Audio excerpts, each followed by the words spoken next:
Good evening, welcome to all of you. SSC CGL mains oblique CHSL exam 2022 mock test हम लोग practice कर रहे हैं।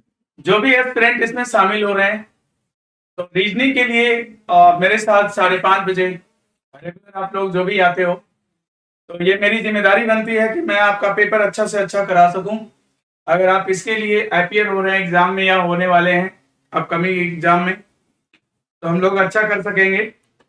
और 1 महीना मैंने बोला ना कि आप मेरे साथ प्रैक्टिस करो, इसके बाद अपना कॉन्फिडेंस लेवल चेक करना आफ्टर 30 डेज।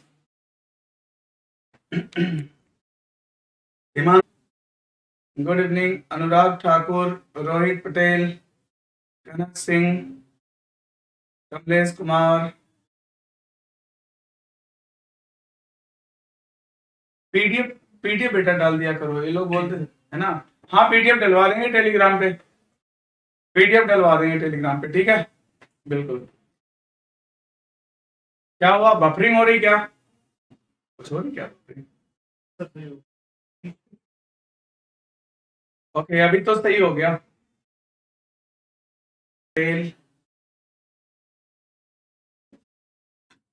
कोई प्रॉब्लम तो नहीं है, चला जाए, शुरू किया जाए। तो चलने दो। रीजनिंग का नशा हो गया, राइट। तो शुरू करें।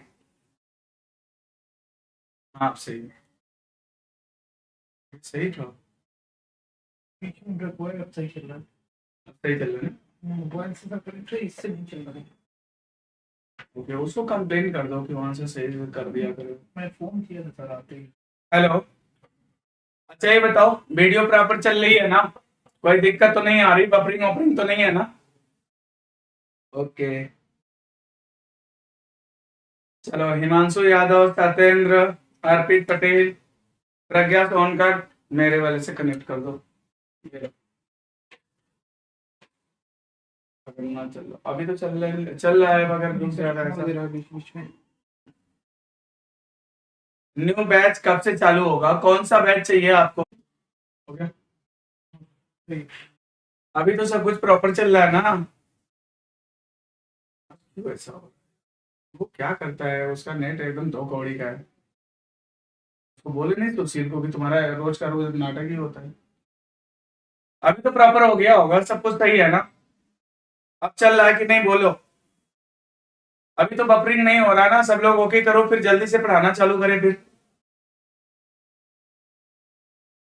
अभी तो बफरिंग नहीं हो रहा, अब तो ठीक हो गया ना।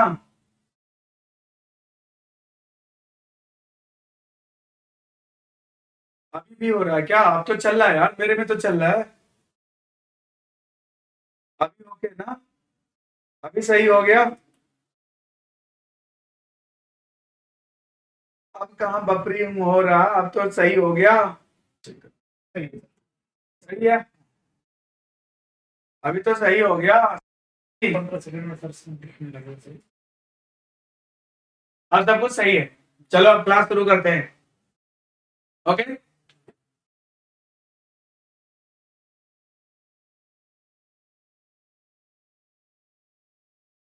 अभी तो सही हो गया ना। क्लास क्लास शुरू करें। शुरू करा जाए ना क्लास, बोलो बोलो बोलो। अब कहाँ बफरिंग हो रहा है, तो ठीक है। चलो क्लास करते हैं। देखो, ये देखो आज का क्वेश्चन है। यहां से शुरू करते हैं, ब्लड रिलेशन का प्रॉब्लम है। देखिए, यदि यन यम की पत्नी है, यन क्या है? यदि यन यम की पत्नी है, कहता है एन यम की पत्नी है, ठीक है। फिर क्या कहता है? ए की बहन है, यस एन की माँ है, तो यस एन की माँ हो गई। फिर कहता है के एम का भाई है, के एम का भाई है, के भी आ गया। कहता है और आर एन का बेटा है, आर एन का बेटा है। चलो, आर एन का बेटा हो गया। फिर क्या कहता है? और ये भी बोला था यस एन की माँ है, यस एन की माँ है, तो हो गया ए आर की बहन है। ए आर की बहन है। तो ये देखो मेरा फिगर बन गया, जो भी सवाल पूछेगा बता दिया जाएगा। पूछता है कि के का ए से क्या संबंध है। हमेशा आपको जो आंसर देना है वो से का की तरफ देना है, जिसके बारे में पूछा जाता है उसके अपोजिट डायरेक्शन में आंसर दिया जाता है। यहाँ पर देखिए क्या लिखा, if N is wife of M, N is wife of M लिखा, A is the sister of R, A is the sister of R लिखा, S is the mother of N, S is the mother of N. फिर लिखा है K is the brother of M, K is the brother of M. फिर लिखा है, ठीक है, and R is the son of N, R is the son of N. Okay, फिर क्या कहता है, R is the son of N. फिर क्या कहता है, then how is K related to A, मतलब कि कहता है कि के का ए से क्या संबंध है। यहाँ पे का लगा हुआ है और ए के पास से लगा हुआ है, से का की तरफ जाना है। तो ये बताओ कि ये इसका पिता है, पिता का भाई क्या लगता है, चाचा लगता है। तो आंसर आपका अंकल आ जाएगा बेटा, आंसर क्या हो जाएगा, चाचा से ही हो जाएगा आंसर। आई थिंक कि आप लोग भी कर लिए होंगे, बिल्कुल चाचा आप लोग कर चुके हैं, ब्लड रिलेशन में तो मास्टर है। आंसर आंसर चाचा करेक्ट है। कुछ बंदे बी लिख रहे हैं, बहुत मार खाएंगे। हिमांशु पटेल तुम्हारा बी कैसे आ गया, से का की तरफ आंसर दीजिए, ठीक है, से का की तरफ आंसर देना। अगला क्वेश्चन करें। अब देखो दूसरा सवाल फटाफट करिए, ये सवाल देखिए। अब यहाँ पे क्या कहता है, कोडिंग डिकोडिंग का प्रॉब्लम है। देखो यहाँ पे लिखता है SWEETS स्वीट्स, इसका कोड क्या है, TZK, T है, Z है, K है, OIM है। अब देखते हैं क्या लॉजिक इस्तेमाल हुआ है। यस के बाद देखिए T है, मतलब +1 है, और W है, Z है ना, W और Z है। अब यहाँ पर देखो क्या है, S के बाद T है, +1 हो गया, ST। अब W और Z है ना, W और Z का रिलेशन मुझे देखना होगा। तो ये क्या हुआ, +3, 3 26। फिर देखो क्या है, 5, अब +6 है, ओके, +6 है, और ये क्या है, +9 है, ठीक है, +9 है। और फिर क्या है भाई, 1 धन 2 3, 3 3 6, 1 धन 2 23 3 26 19 20, अच्छा 1 3 6 9। अब क्या है 20, और ये क्या है, आई का मान 9 होता है। ये कितना घट रहा है इसमें से, कितना घटाओगे, 11 घटाओगे ना इसमें से, तो ये आएगा 11 का घटना या 16 का बढ़ना बात बराबर होती है +16 लिख सकते हैं। नो 15 का बढ़ना, सॉरी 15 का बढ़ना, क्योंकि देखो 11 का जो घटना होता है अब 15 का बढ़ना बराबर होता है। कभी कभी लड़के कंफ्यूज कर जाते हैं, यार ये कोई पैटर्न चल रहा है, मगर यहाँ पर तो 11 कम हो गया। अरे भैया एक ही बात है, 11 कम होना 15 का बढ़ना सेम बात होता है, क्योंकि इसका एडिशन अगर देखोगे तो वो 26 हो जाता है। तो एक तरफ से कम है तो एक तरफ से 11 है तो एक तरफ से 15, यानी योगफल कितना है, 26 है। अंग्रेजी वर्णमाला को अगर आप ना सर्किल पर लिखोगे ना तो एक तरफ से 11 बनेगा तो एक तरफ से 15 बनेगा, राइट। तो यहाँ पर 11 का घटना 20, टी का मान 20 होता है, आई का मान 9 होता है, 11 कम करने से आएगा, यानी 15 जोड़ भी सकते हैं। अब देखिए, अब ये क्या 19 है, 14 है, तो अब इसमें क्या किया जाए, अब 19 और 14 तो यही तो है ना, तो 19 और 14 है, तो 19 में से कितना कम करोगे कि 14 आ जाए, तो 5 कम करोगे। तो भैया देखो 5 का घटना 21 का बढ़ना दोनों बराबर होता है, क्योंकि 21 5 क्या होता है, 26 होता है। तो यहाँ पे हम लोग लिख सकते हैं +26। अब देखो यहाँ पर एक पैटर्न फॉलो होना चाहिए। अब पैटर्न की बात करें तो क्या पैटर्न मिलेगा, देखो यहाँ पर क्या कह रहा है, 1 3 6 9 15 26। अब इसमें देखो कोई सीरीज है क्या, कोई सीरीज फॉलो हो रही है, इसका डिफरेंस 2 है, इसका डिफरेंस 3 है, 3 3 6, इसका डिफरेंस 6 3 9 3 है, इसका डिफरेंस कितना है, 9 6 15 है, और इसका डिफरेंस कितना है 15, और ये कितना है 15 + यहाँ पे कितना बोला था, 15 15 26 21 होना चाहिए ना, 21 है तो 21 आ जाएगा। 21 यानी कि 5 का घटना, 5 का घटना 21 का बढ़ना प्लस 21 है तो 15 6 21 हो गया। 6 6 का डिफरेंस हो गया, 3 3 का डिफरेंस है, 6 6 का डिफरेंस है। अगर ये लॉजिक है तो आगे हमें वही चीज लगाने पे मिलना चाहिए। तो सबसे पहले क्या किया इसने, 19 के बाद 20 यानी कि एक का ओके ओके ठीक है 19 यस टी, यस टी ठीक है। अब यहाँ पर देखो हम लोग से क्या पूछा है, किसी कोड भाषा में इसका कोड यह है तो उसी कोड भाषा में चॉइस का पूछा है। तो अगर हम लोग इसमें जोड़ दें तो डी हो जाएगा। इसमें क्या किया, 3 जोड़ा 8 3 11 का मान के होगा। इसमें 6 जोड़ा 15 6 21 का मान यू होगा। इसमें 9 जोड़ा है, फिर आगे 9 जोड़ा है तो 9 9 18 का मान आर हो जाएगा। फिर 15 जोड़ा 15 3 18 का मान आर होगा। फिर 21 जोड़ा 21 5 26 का मान जेड होगा। तो D K U R R Z, D K U R R Z होना चाहिए, D K U R R Z, D K U R R Z होना चाहिए था, आर आर जेड होना चाहिए था। तो आर आर जेड होना चाहिए था, कहीं पर कोई आर, कितना जोड़ा इसमें, एक जोड़ा 3 जोड़ा, डी के यू तक सही है। 9 9 9 6 15 15 15 एक जोड़ा 3 जोड़ा 6 जोड़ा 6 जोड़ा 9 9 18, 9 के बाद 15 जोड़ना था, 15 3 18, 15 3 18 और 9 9 9 18, आई का मान 9 होता, 9 9 18 15 3 18 और ई का मान कितना हो जाएगा 21 5 26 हो तो सही है। तो यार कहीं ना कहीं D K U R R Z कहीं यानी मिस प्रिंटिंग तो नहीं होगी या कहीं पे D K U R R Z है और कोई लॉजिक भी नहीं लग रहा है। अगर हम लोग पीछे से करने की कोशिश करेंगे तो भी नहीं आएगा, एस टी है और यहाँ पर देखो 20 6 26 है और प्लस 6 11 5 10 15 और 23 9, कोई लॉजिक नहीं है।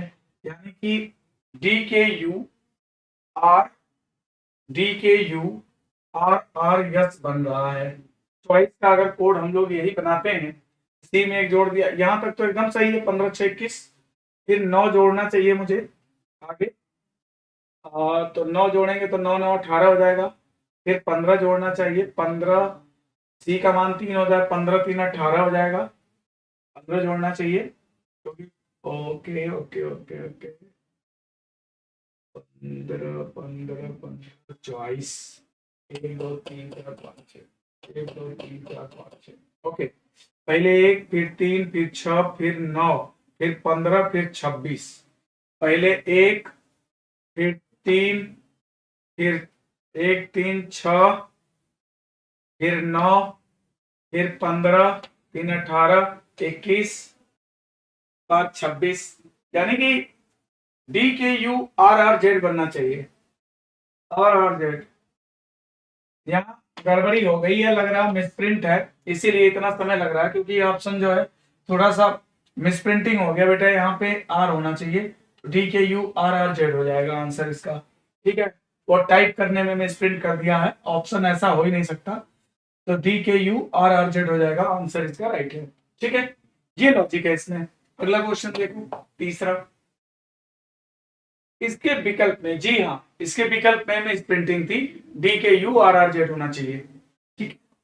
तो आंसर बी करेक्ट हो, ओके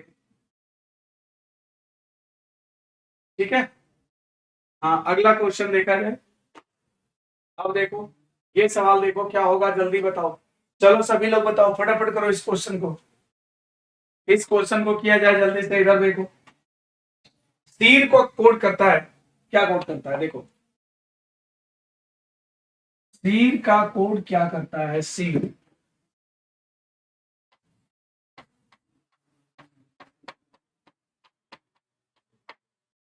तीर का कोड क्या है, 211 0 222 211 0 222 0, ठीक है। ये कोड करता है और 9 का कोड दे रखा है, राइट पूछ रहा है। एक ही से हम लोग लॉजिक तो पहले पता करें क्या है। तो लॉजिक की अगर बात करें तो इसका मान देखो, तुरंत ऐसे सवाल को करने से पहले इसकी नंबरिंग कर ली जाती है। इसका मान 19 है, 8 है, 5 है, 5 है, 8 है। और इसकी बात करें ना तो 19 है ना, तो 19 और 2 कितना 21, 8 और 2 कितना 10।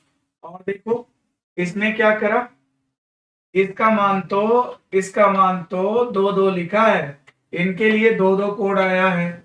और फिर क्या किया, 18 2 20। अच्छा, तुमको पता होगा कि अगर वॉवेल की रैंकिंग किया जाए, अगर हम लोग वॉवेल की बात करें, ए ई आई ओ यू 1 2 3 4 5, ये देखो वॉवेल के रिकॉर्डिंग अगर बात किया जाए तो ई की पोजीशन 2 होती है, ई की वैल्यू 2 होती है।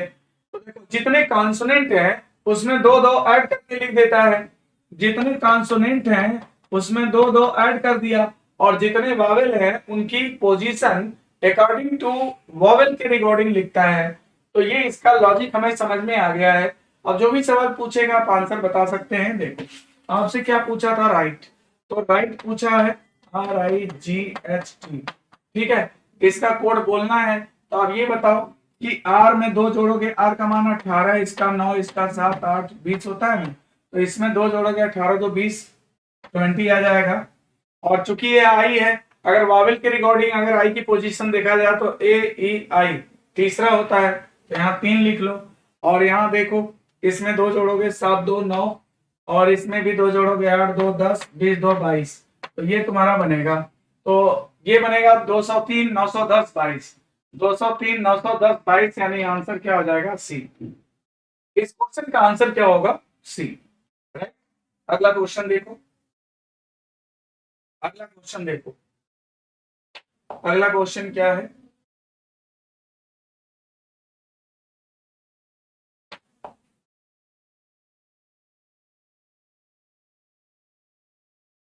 एक निश्चित कूट भाषा में नेक्स्ट को लिखता है, नेक्स्ट,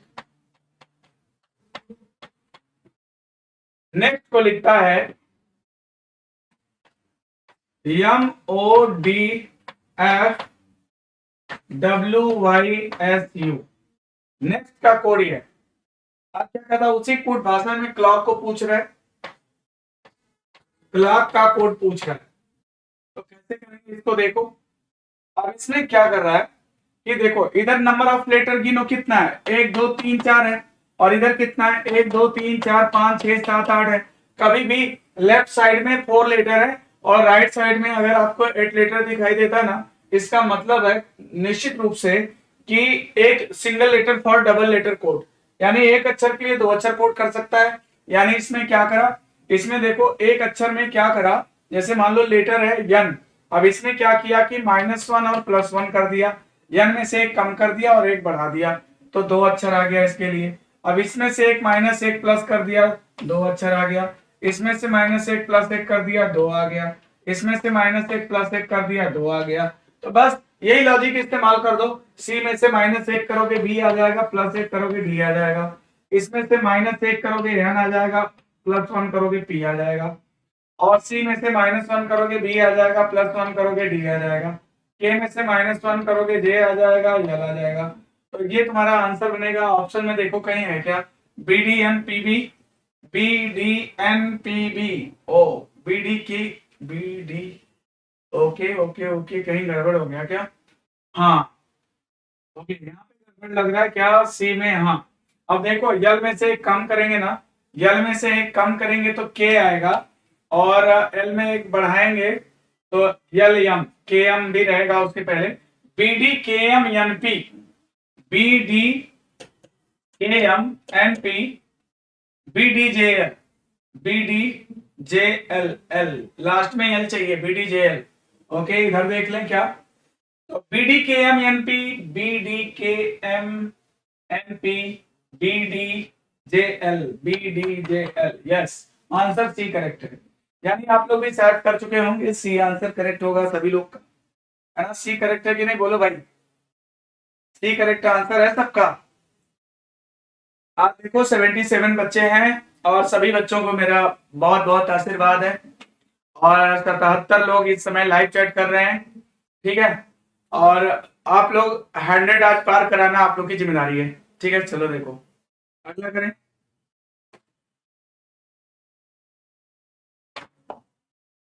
इस क्वेश्चन का जल्दी से आंसर देना है। देखो अब इस क्वेश्चन में रखा तो कुछ नहीं है, ऐसे क्वेश्चन तो कोई भी लगा लेगा, लेकिन यह है कि एग्जाम में आपका जो प्रोसेस क्या है, एग्जाम में आप कैसे करो कि अन्य लोगों से फास्ट करो, है ना। ऐसे क्वेश्चन को करने का तरीका क्या है कि जिसमें कॉमन जो लेटर है ना उनको पहले डिलीट कर दिया जाएगा। तो जो कॉमन है पहले उनको डिलीट कर दो। और जैसे RUB है, RU मुझे कॉमन दिख रहा है इसमें, RU हटाओ, RU हटा दो, है ना। और RO मतलब कि RO है तो ये दोनों पहले ही आएंगे सबसे पहले। ROU है, ROU है, ROUT यानी दो पहले आएगा, चार बाद में आएगा। अब इन तीनों को देख लो, अब इन तीनों में इसका मान 2 है, इसका मान 20 है, इसका मान 9 है। ऑब्वियस सी बात है, तो 1 5 3 आ जाएगा, इसके बाद 1 5 3 आ जाएगा। ऑप्शन से देख लो जो मैच कर जाए सही है। 24 15 3, 24 15 3 यानी कि आंसर आपका ए करेक्ट हो जाएगा। आंसर आपका क्या करेक्ट हो जाएगा? ए करेक्ट हो जाएगा, बिल्कुल ए आंसर आपका इसमें करेक्ट है। वेरी गुड, ठीक है बेटा। अगला क्वेश्चन देखो, जल्दी से करते हैं। अगला क्वेश्चन करते हैं। Good evening, good evening, good evening all of you, good evening सभी लोग को मेरा नमस्कार, गुड इवनिंग। ठीक है, जिनका नाम नहीं भी ले पा रहा हूँ बुरा ना माने भाई, थोड़ा पढ़ाने वढ़ाने में टाइम कम मिल पा रहा है, लेकिन अभी मैं सबसे बातचीत करूंगा, ठीक है। अगला क्वेश्चन करो, देखो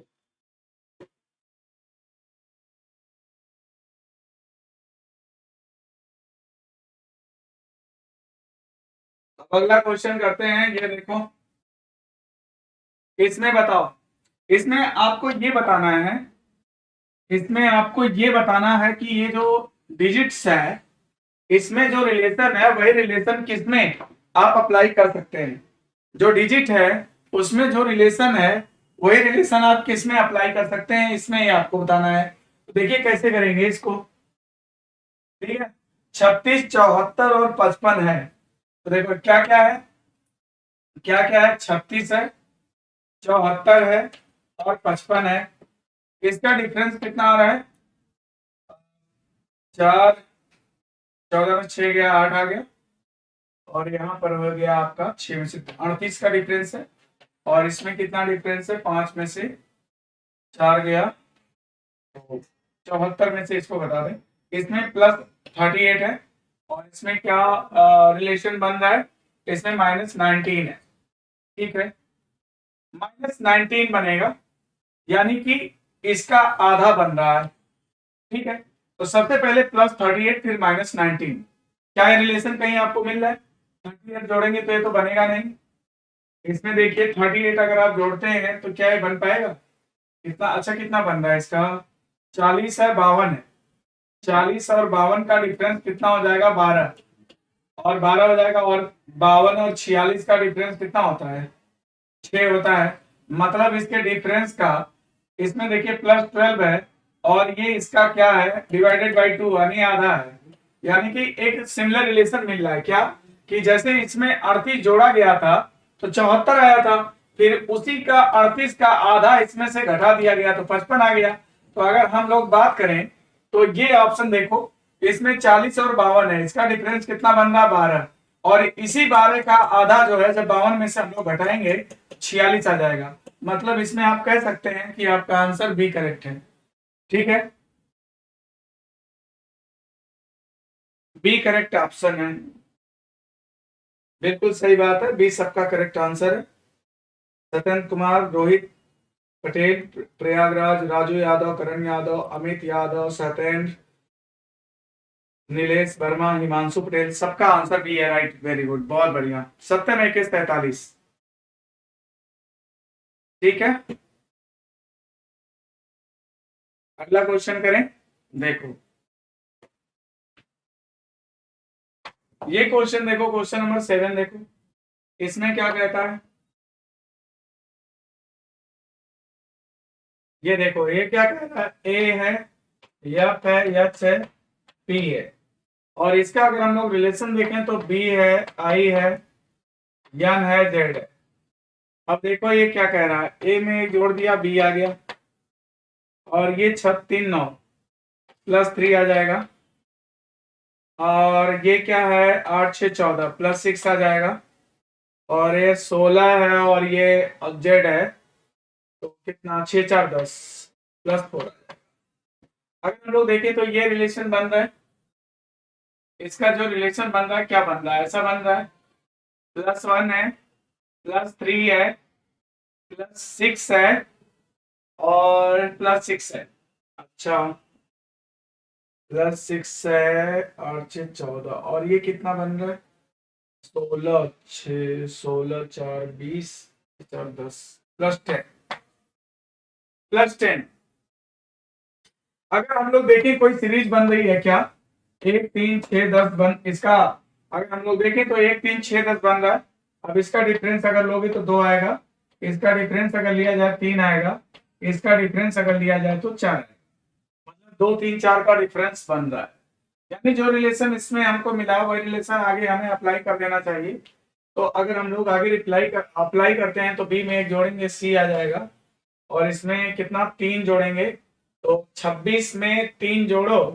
कहने का मतलब ये होता है कि 3 का जोड़ना या 23 का घटना बराबर होता है, तो 23 अगर घटेगा तो भी 3 आएगा, और ये देखो, ठीक है, 3 का जुड़ना 23 का घटना, तो 26 में से 23 घटा दिया, तुरंत लिख लिया, है ना। ये इसमें आपको एक्सपर्ट होना चाहिए। ये देखो, ये 11 है ना, के का मान होता है। अब इसमें क्या करना है, 6 जोड़ना है, 11 और 6 17 का मान क्यों हो जाएगा। अब क्या करना है, 10 जोड़ना है, 19 10 कितना 29, 29 का मान सी होता है, double C Q C. Double C Q C कौन है, यहीं पे तो है, आंसर आ गया। अगला क्वेश्चन देखो, कर लिए ना आंसर, सभी लोग कर लिए कि नहीं, एनालॉजी है। चलो जल्दी बताओ, इसका आंसर बताओ इस क्वेश्चन का। चलो बच्चा सभी लोग आंसर करो, जल्दी करो, फटाफट देख रहे हैं। जगदीश साहू, वीर यादव, शिवम कुमार, अमित, रंजीत, अमेरिका का आईएएस, और ये है कौन, स्वामी राजभर, ड्रीम आईएएस, रंजीत, श्रुति, विशाल, हिमांशु, यशी सिंह। चलो सभी लोग करो फटाफट जल्दी से। इस क्वेश्चन को देखो, 13 है 163, 13 के बाद 163 कहां से ला दिया। 13 देखो, सबसे पहले मैंने बोला था कि जब नंबर एनालॉजी आती है ना, तो सबसे पहले याद रखना कि स्क्वायर और क्यूब करके देखना। अगर 13 का तुम स्क्वायर करोगे ना, अगर 13 का स्क्वायर करोगे तो कितना आ जाएगा, 13 का स्क्वायर पता नहीं कितना होता है, 13 का स्क्वायर होता है, 13 का स्क्वायर कितना होता है 169 होता है। अगर हम लोग इसमें से 5 माइनस कर दें तो 163 आ जाएगा।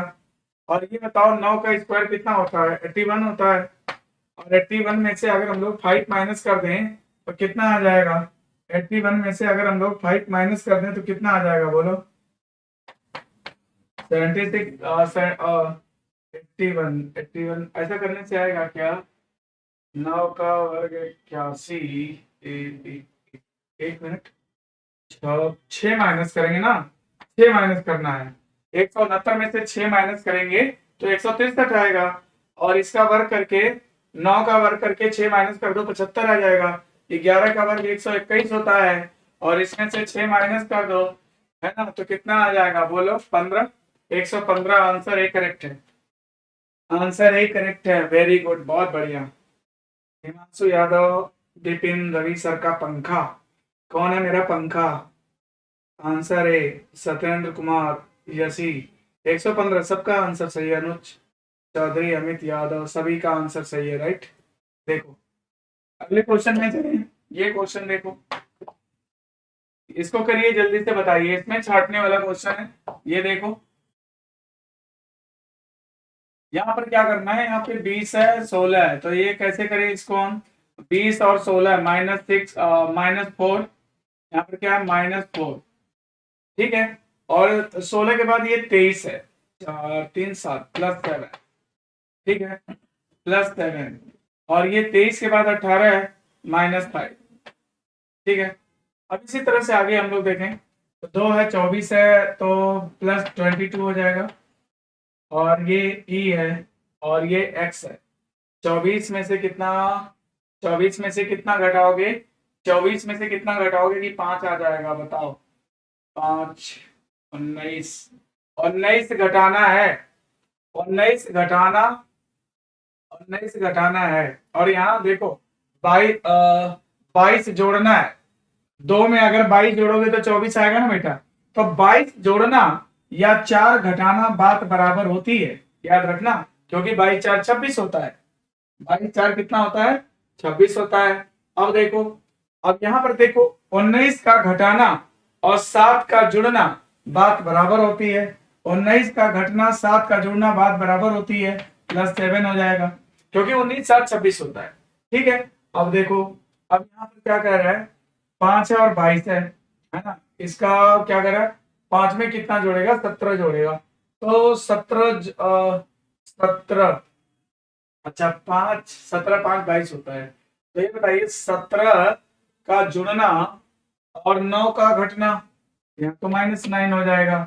और इसमें देखो जरा, ये कितना हो रहा है, 4 4 4 4 8 हो रहा है, अरे -4 हो रहा है। और 7 4 11 +7 हो रहा है। और यहाँ पर क्या हो रहा है, 6 5 11 -5 हो रहा है। ये देखो क्या हो रहा है, 18 14 4 18 -4 हो रहा है। और यहाँ पर 14 7 21 +7 हो रहा है। और 16 5 21 -5 हो रहा है। देखो इन तीनों में समानता है। और इसमें ऑप्शन आपका क्या बनेगा, बी बनेगा, क्योंकि बी चढ़ जाएगा। क्योंकि उसमें on the basis of -4 +7 -5 3 are similar, B is your answer. तो इसमें आंसर आपका बी हो जाएगा, राइट। क्या होगा, बी, बी होगा। क्यों भाई, बोलो, है ना पक्का, पक्का ना। अगला क्वेश्चन देखो,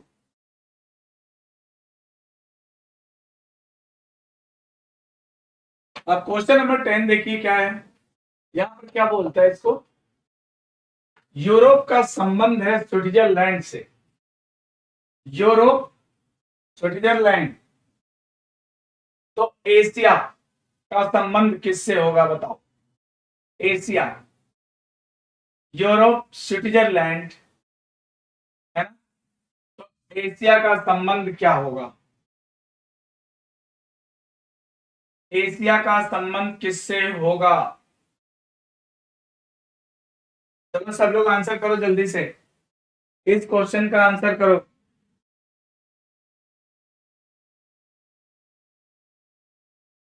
अरे बोलो भैया, इसका आंसर बोलो क्या होगा, जल्दी बताओ आंसर क्या होगा इसका। इस क्वेश्चन का आंसर करो, सभी लोग करो। यूरोप का जो संबंध स्विट्जरलैंड से है, वही संबंध एशिया का किससे होगा, है ना। एशिया का किससे होगा। देखिए जापान फ्रांस ये सब तो हो नहीं सकता, जापान फ्रांस ये सब तो हो नहीं सकता। ठीक है, रत्नेश उपाध्याय आंसर ये दे रहे हैं। भाई आंसर आप जापान कैसे दे सकते हो, जापान एशियन कंट्री थोड़ी है। रत्नेश उपाध्याय आपका आंसर ये कैसे आ रहा है, कमलेश कुमार, विपिन सिंह, है ना। इस क्वेश्चन का आंसर सब लोग करो जल्दी से। हिमांशु पटेल सी, प्रशांत मिश्रा, जल्दी से बताओ इस क्वेश्चन का आंसर क्या होगा। स्विट्जरलैंड यूरोप में पड़ता है, यूरोप, स्विट्जरलैंड, यूरोप का जो संबंध, Europe is related to Switzerland. उसी प्रकार एशिया इज रिलेटेड टू किससे, अरे बताओ क्या आंसर।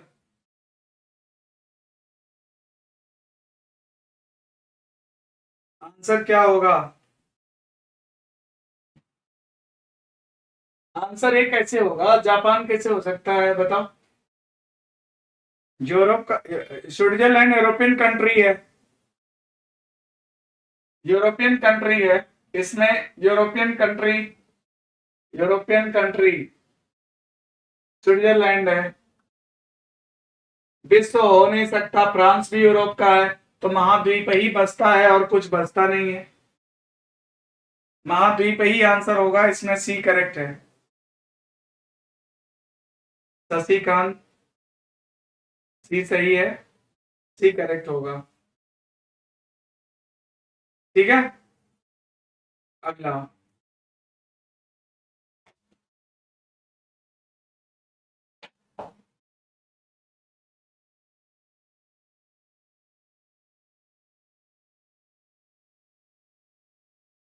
महाद्वीप विश्व जापान एशियन कंट्री में आ सकता है। एक मिनट,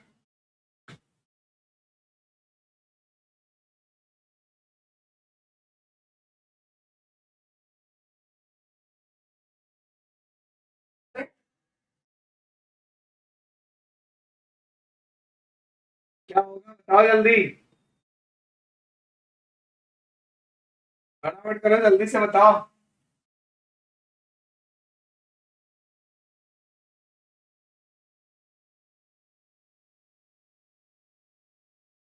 क्या होगा भाई?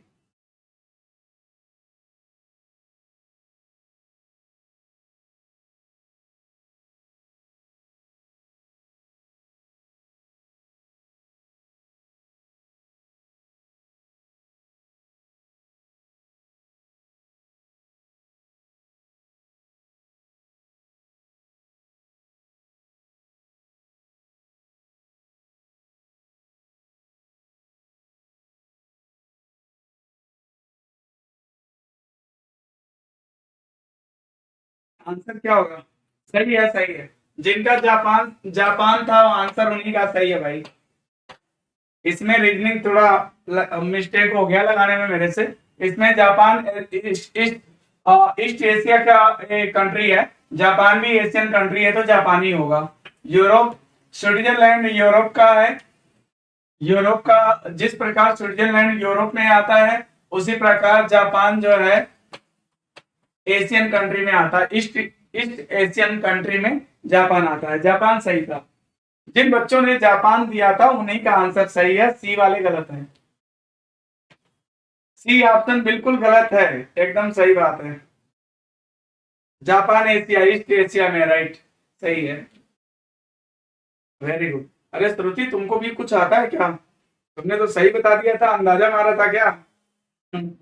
हाँ, अगला देखो, अगला क्वेश्चन देखो।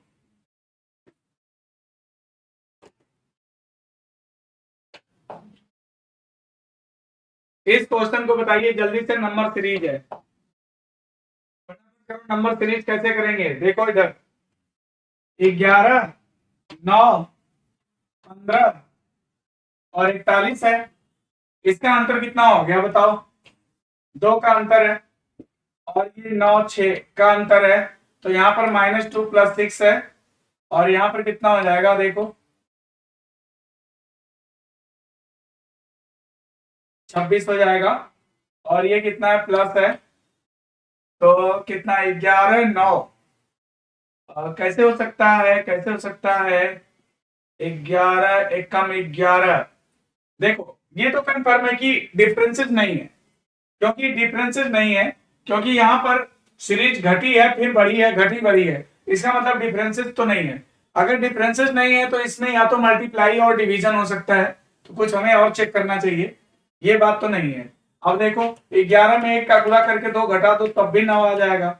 और 9 दूनी 18, 2 का गुणा करके 3 घटा दो तब भी आ जाएगा, तब भी आ जाएगा 15। अब 15 में 3 का गुणा करके 4 घटा दिया जाए, 15 या 45, 4 कम कर देंगे तो 41 आ जाएगा। इसमें 4 का गुणा करके 5 घटा दो, 4 एकम 4, 4 4 1 4 4 4 जा कितना हो जाएगा, 16, 164। अब -5 कर देंगे तो कितना आ जाएगा बोलो, 159। 159 ऑप्शन में है, सही है। 159 करेक्ट आंसर है, 159।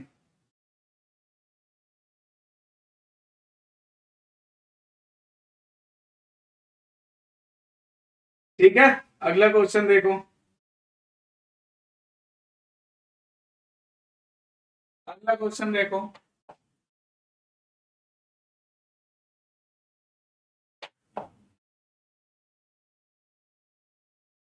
अगला देखो 53, 61, 88, 152। ये 53, 61, 88, 152 और कितना है 277 है। अब सबसे पहले हम लोग क्या करेंगे, इसका अंतर लेते हैं, कितना आएगा, 8 आ जाएगा, अंतर 8 आ जाएगा भाई। इसका अंतर कितना आएगा, 7 और कितना आएगा, इसका अंतर आएगा 27, 27 आएगा। इसका अंतर कितना आएगा, 64 आएगा। इसका अंतर आएगा 125, यानी 2 का क्यूब है, 3 का क्यूब है, 4 का क्यूब है, 5 का क्यूब है। इसका मतलब आगे क्या होना चाहिए, 6 का क्यूब, 216। और 216 क्या करेंगे इसमें ऐड, 216 ऐड करेंगे, 7 6 13 को 3, रिमाइंडर 1, 7 1 8 1 9, 2 2 4, 493 देखो है क्या। यस, आंसर बी करेक्ट है, बी करेक्ट आंसर है, राइट, बी करेक्ट है।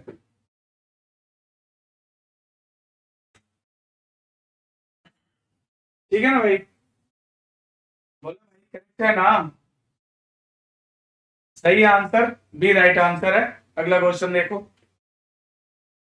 थोड़ा यार सेशन को थोड़ा लाइक वाइक भी कर दिया करो, शेयर भी कर दिया करो, है ना, थोड़ा लाइक भी कर दो, शेयर भी कर दो। तो उदित नारायण, कमलेश, पीसी यादव। अगला क्वेश्चन करते हैं, देखो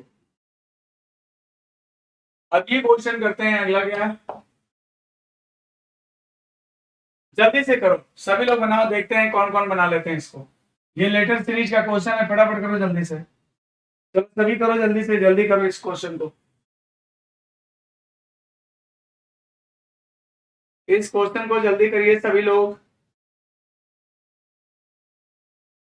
हिमांशु, अभिषेक कुमार, जय हिंद, सत्यम 21 47, फटाफट करो सभी लोग, करो इस क्वेश्चन को जल्दी से करो। प्रशांत मिश्रा, ऑनलाइन बैच मेरा आएगा, बस अब समझ लो काम उस पर चालू है। जितना बहुत जल्द मैं ऑनलाइन अपनी पूरी टीम के साथ आ रहा हूं, और हर चीज उसमें लॉन्च होगा। उसमें हर चीज में समझ लो कि उसका ब्रांडिंग से लेकर के सारी चीजें मैं करूंगा, और ऑनलाइन बहुत बेहतरीन तरीके से मैं बहुत 1 महीने के अंदर ही मैं उतरने वाला हूं, और मेरी पूरी टीम होगी उसके साथ, है ना। तो आप जो भी बच्चे मेरा इंतजार कर रहे हैं, मैं बहुत ही अच्छे प्रिपरेशन के साथ आप लोग के सामने आऊंगा, है ना। उसमें आपको जैसे आप एसएससी कैटेगरियल वाइज आपकी प्रिपरेशन है, उसमें हमारा पैकेज होगा। जैसे कोई बच्चा एसएससी जीडी करना चाहता है, कोई एसएससी सीएचएसएल करना चाहता है, कोई एसएससी सीजीएल करना चाहता है, तो हर तरह के, कोई रेलवे करना चाहता है, या कोई बच्चा बैंक स्पेशल करना चाहता है, तो पूरे प्रोग्राम के साथ हम आएंगे, ताकि कोई भी बच्चा जो करना चाहता है उसको वही फैकल्टी प्रोवाइड किया जा सके, ठीक है। उसकी जरूरतों के हिसाब से सारी चीजें उसमें होंगी, राइट। अब देखो, अब आगे बढ़ते हैं। इस क्वेश्चन को कितने बच्चे बना लिए, आंसर करो जल्दी से।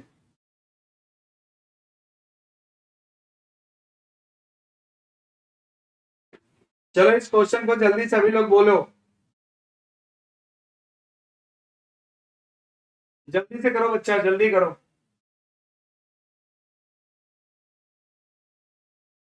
ठीक है, कर दिया। अब देखो, यहाँ पर देखो कितने नंबर ऑफ लेटर गैप सहित कितने हैं, 1 2 3 4 5 6 7 8 9 10 11 12 13 14 15, 15 है। डेफिनेटली 3 और 5 का आप बना सकते हैं ग्रुप। अब देखिए कितने इसमें number of variety of letters कितने हैं, जरा देखिए। क्यू है, पी है, यम है, ए है, टी है।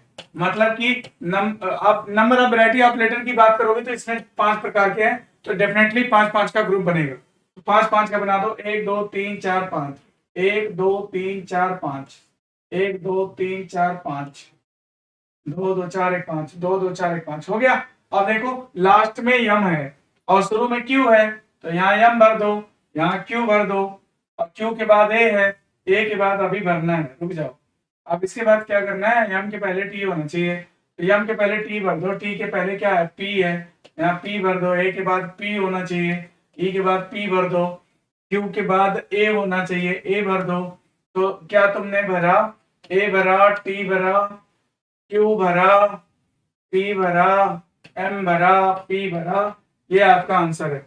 A T Q P M P, A T Q P M P, ऐसा कोई है क्या, A T Q P M P, A T Q P M P सही है। जो बच्चे डी ऑप्शन दे रहे थे सही आंसर है उनका, डी वाले करेक्ट हैं।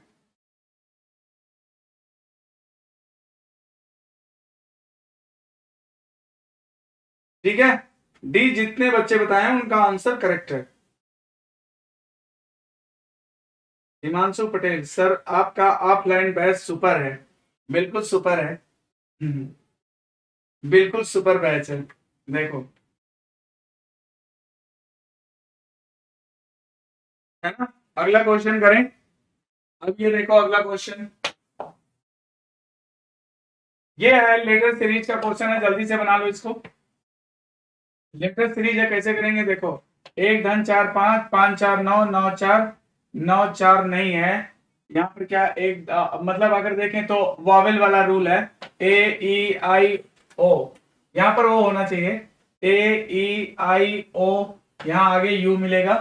अब देखो यहाँ पर जेड है, -2, -18 4 22, 22 4 26, -4 -4, -12 6 18, 12 6 18, -4 करा 22 4 26, और 22 4 26, 18 4 22, अब 12 6 18, यहाँ पर -6 हो जाएगा, वैसे वैसे हो जाएगा। अगला देखें, 11 3 14 3 17 3 20 3 23, आगे डब्ल्यू होना चाहिए, तो शुरू में यू लास्ट में डब्ल्यू, ये है आपका आंसर।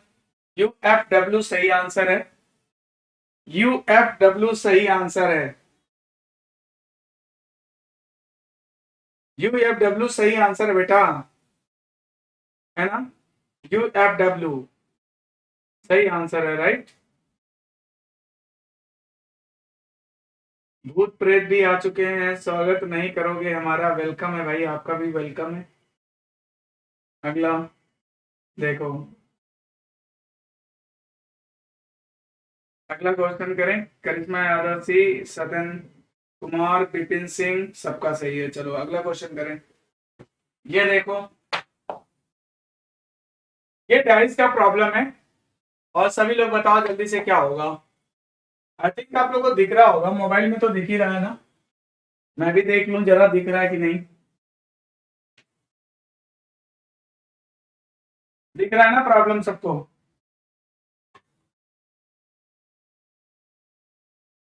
क्या भाई प्रॉब्लम दिख रहा है ना डाइस का,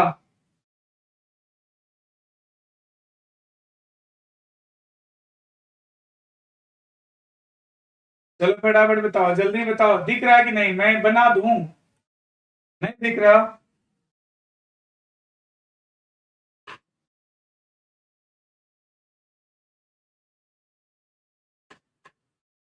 कनक सिंह कह रहे हैं सर आज हमारा नाम एक बार भी नहीं लिया, अरे ले लिया भाई आपका नाम, शिवा तिवारी, शिवा तिवारी, श्रुति सिंह, ठीक है, करण यादव, हिमांशु पटेल। अब देखो, अब देखो, अच्छा नहीं दिख रहा तो मैं कर देता हूँ, इसको बना देता हूँ, चलो मैं इसको बना देता हूँ। ये एक डाइस, यहाँ 3 डाइस बने हुए हैं, सबसे पहले इस प्रकार से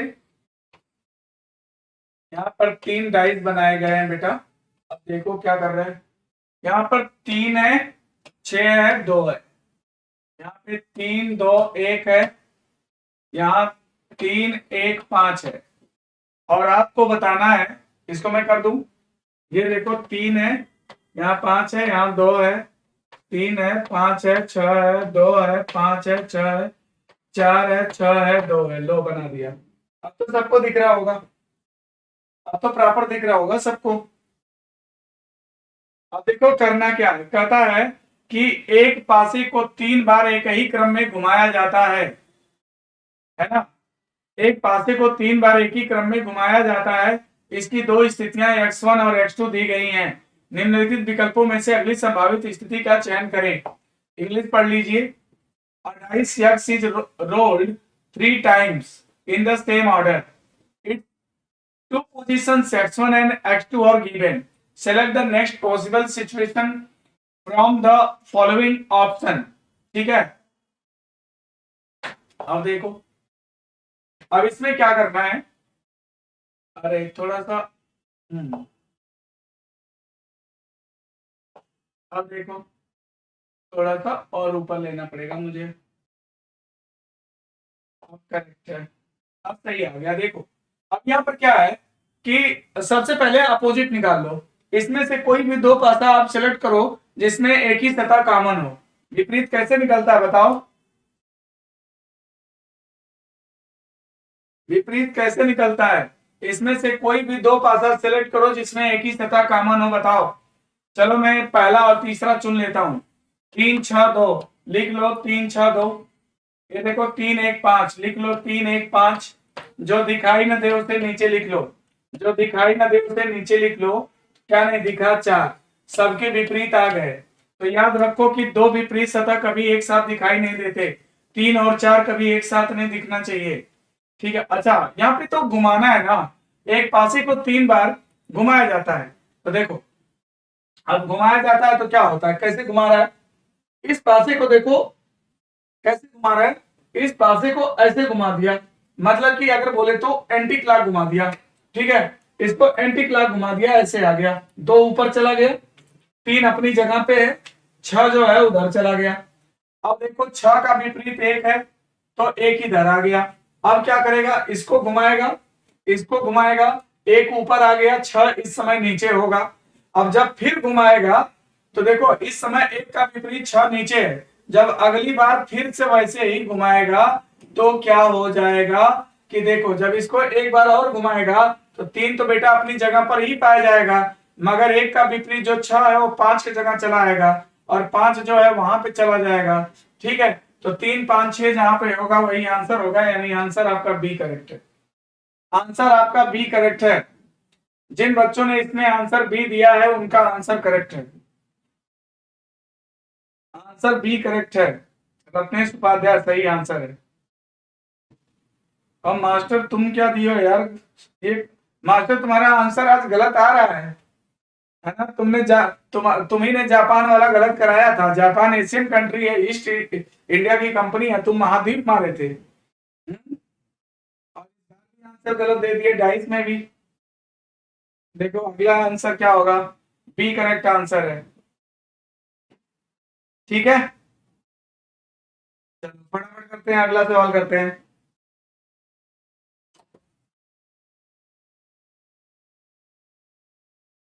ये डाइस का प्रॉब्लम था, इस सवाल को करिए जल्दी से। देखते हैं कितने बच्चे कर लेते हैं। चलो चलो वेट कर रहे हैं, टाइम स्टार्ट हो चुका है और 30 सेकंड से ज्यादा नहीं लगना चाहिए, फटाफट करो। अप्रोक्सीमेशन मेथड का यूज करिए जल्दी से, इसमें 30 सेकंड से ज्यादा नहीं लगना चाहिए।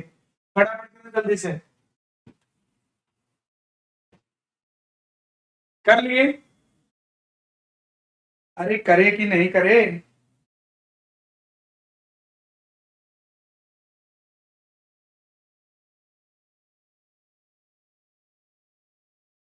जल्दी करो सर, आपकी शादी हो गया। अरे कहा शादी वादी से कहा करोगे यार, करवाओगे क्या। मास्टर फेल है, नहीं मास्टर फेल नहीं है। अरे हो जाता है यार, मेरे से भी गलत हो जाता है, इसमें कौन सी बात है। किसी से भी गलत हो सकता है। अब एक आध क्वेश्चन कहीं गलत हो गया, इसकी कोई बात थोड़ी ना है। चलो बताओ बताओ जल्दी करो।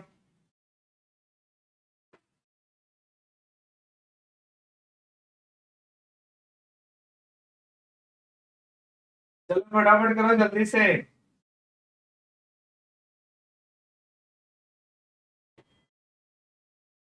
ये देखो इसमें क्या है, यहाँ पर वैल्यू क्या दिख रही है तुमको, माइनस दिख रही है। और ये बताओ कि 18 छक्का कितना होता है, 108। और ये बताओ अगर 108 वैल्यू पॉजिटिव होगी, अगर 108 की वैल्यू पॉजिटिव होगी तो कभी भी आप 30 घटा करके क्या, 6×5 = 30, 5 ला करके क्या कभी आप माइनस में जा पाओगे, नहीं। याद रखो कि आपको क्या करने की जरूरत है कि इसका जो वैल्यू है वो 108 आ रहा है ना। तो अगर 108 को किसी चीज में से माइनस कर दोगे तो फिर माइनस में आ सकता है, यानी कि जो बड़ी वैल्यू है उसके पास में मुझे माइनस लाने की रिक्वायरमेंट है, यानी प्लस को हटाने की जरूरत है। यहां से प्लस हटाने के लिए क्या कर सकते हैं, प्लस हटाने के लिए ये दोनों विकल्प आप काट दीजिए। प्लस जब तक नहीं हटाओगे वैल्यू माइनस में नहीं जाएगी, क्योंकि 18 छक्का 108 होता है और 108 बड़ी वैल्यू है, और जब ये किसी चीज में से घटेगा तभी माइनस में जाएगा, यानी कि प्लस की जगह माइनस लाने की रिक्वायरमेंट है। तो प्लस की जगह माइनस कहां पे है, यही है आंसर। बिना लगाए बता सकते हो, बिना लगाए बता सकते थे कि बड़ी वैल्यू को माइनस में ले जाओगे तभी तुम्हारा रिजल्ट माइनस में डिफाइन होगा, है ना। तो अब हम क्या करेंगे, इसको चेक भी कर लेते हैं। चलो 13 प्लस की जगह माइनस कर दीजिए, 18 हो गया। अब मल्टीप्लाई कितना हो गया, 6 हो गया। फिर क्या हो जाएगा, माइनस की जगह प्लस कर दीजिए और फिर 30 है डिवाइडेड बाई 6 है। अब देखो 6×5 = 30, 5 हो गया, 18 का 108 हो गया, और ये देखो 13 माइनस हो गया। अब हम क्या करेंगे, 13×5 = 18, 13×5 = 18, और 18 में से बेटा 108 अगर घटाओगे ना, 108 अगर घटाओगे तो -90 आ जाएगा, यानी कि तुम्हारा आंसर देखो मैंने बोला था ना यही होगा, आंसर करेक्ट है, बी ऑप्शन करेक्ट है। तो एग्जाम में आपको थोड़ा सा अप्रोक्सीमेशन मेथड और थोड़ा सा आपको ना ये करने आना चाहिए, ऑप्शन से कैसे हम कर सकते हैं ये सब आपको थोड़ा पता होना चाहिए, ठीक है। अगला क्वेश्चन करें, रवि सर का पंखा अरे भाई बी आंसर सही है, किस किस नाम से बनाते हैं आप लोग, सत्यम 4143। अगला क्वेश्चन करें, ये देखो क्या है। चलो इस क्वेश्चन को जल्दी से सब लोग करो, मैं देख रहा हूँ, आई एम वेटिंग, फटाफट करो जल्दी इस क्वेश्चन को करो। चलो देखते हैं कितने लोग बना लेते हैं इस क्वेश्चन को, फटाफट करो जल्दी करो।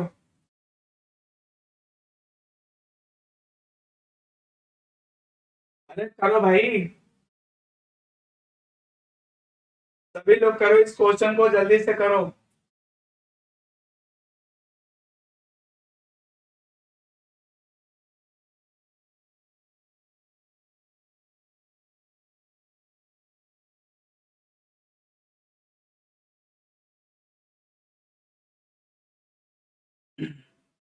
अनवी अनवी पटेल, कनक सिंह, हिमांशु पटेल, जल्दी करो भाई जल्दी करो।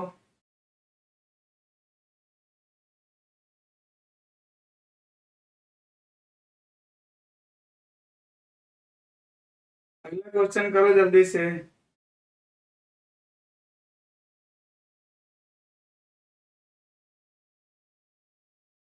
देखो अगला क्वेश्चन करें, देखो अब इसमें क्या करना है, देखो क्या कहता है, पहले समझो बात क्या है। देखो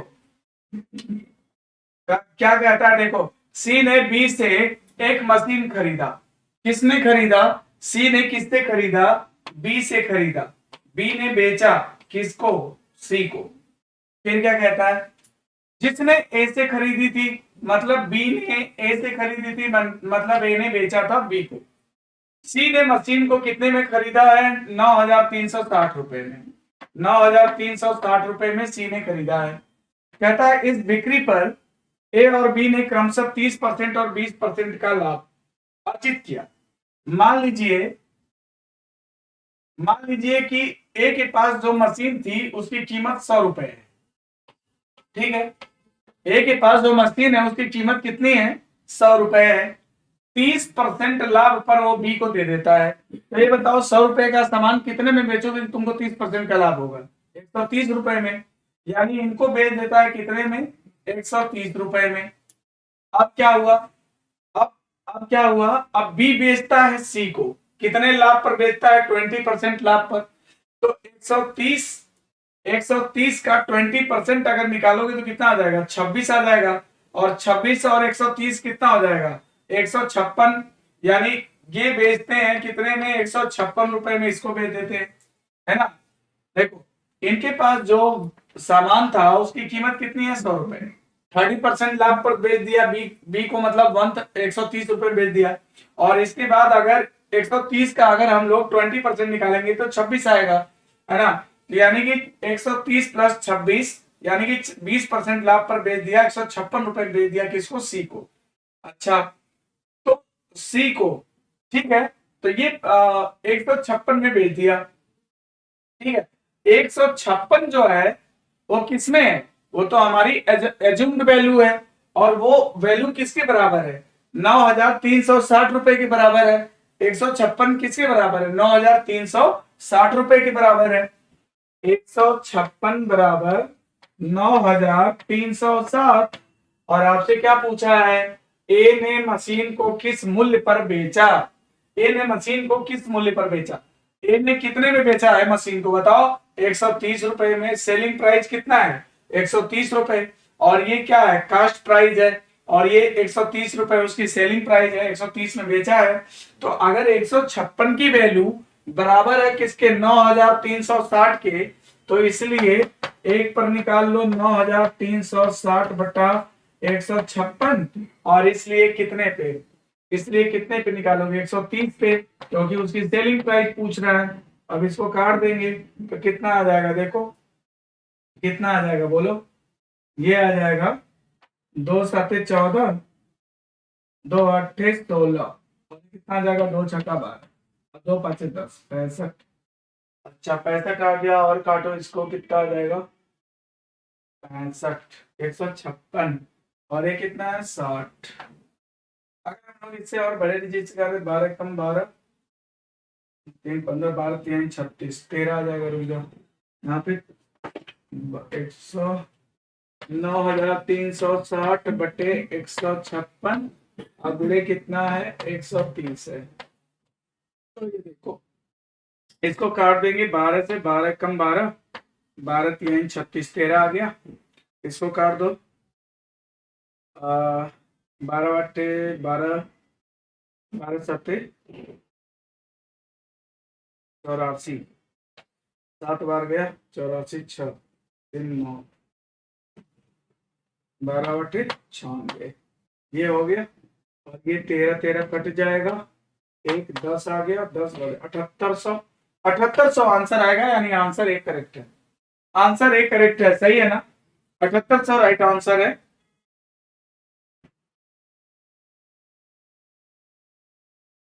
सही है बेटा, आंसर कितना आ रहा है, 7800 राइट आंसर है, 7800 सही आंसर आएगा इसका। आकाश शुक्ला ने 6,000 कहाँ निकाल दिया बेटा, 7800 सही आंसर आएगा, देखो 7800 राइट आंसर है, ठीक है ना। अगला क्वेश्चन करें, देखो अगला क्वेश्चन करें, अब ये क्वेश्चन करो जल्दी से। ये देखो, ये क्वेश्चन है आपका सीटिंग अरेंजमेंट और अरेंजमेंट, लीनियर अरेंजमेंट का क्वेश्चन है, जल्दी से बनाइए इसको, क्या होगा। 8 मित्र हैं, 2 पंक्तियों में एक दूसरे की ओर मुख करके बैठे हुए हैं, 2 पंक्तियों में एक दूसरे की तरफ मुख करके बैठे हुए हैं, ठीक है, 4 लोग होंगे। ए डी के सामने बैठा है, ए और डी सामने है, ठीक है। फिर क्या कहता, देखो जो नीचे बैठे इनका मुंह उत्तर की तरफ रहेगा, जो ऊपर बैठे उनका मुंह दक्षिण की तरफ रहेगा, ठीक है भाई। अब क्या कहते हैं, 8 मित्र 2 पंक्तियों में एक दूसरे की ओर मुख करके बैठे हुए हैं, ए डी के सामने बैठा है, और बी और ई का पड़ोसी है। अच्छा, ए डी के सामने है, बी और ई का पड़ोसी है। अच्छा, ए डी के सामने है, बी और ई का पड़ोसी है, बी और ई का पड़ोसी है, ए डी, बी और ई का पड़ोसी है, ए डी के सामने है, बी और ई का पड़ोसी है। ओके, फिर क्या कहता है, अपनी अपनी पंक्तियों में एच और सी सबसे दाहिने कोने पर, एच और सी सबसे दाएं कोने पर तथा ई और एफ सबसे बाएं कोने पर है, ई और एफ सबसे बाएं कोने पर है, और कहता है एच और सी सबसे दाहिने कोने पर है। अच्छा, फिर क्या कहता है, एच और सी सबसे दाहिने कोने पर है तथा ई और एफ सबसे बाएं कोने पर है यदि जी एफ के बगल में बैठा है।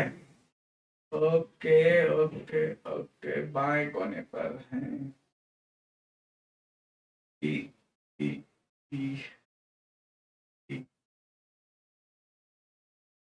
अच्छा, यहाँ पे मैं इधर ऐसे बैठा लूं, यहाँ पर जो बैठेंगे वो नीचे की तरफ मुख करके बैठ जाएंगे,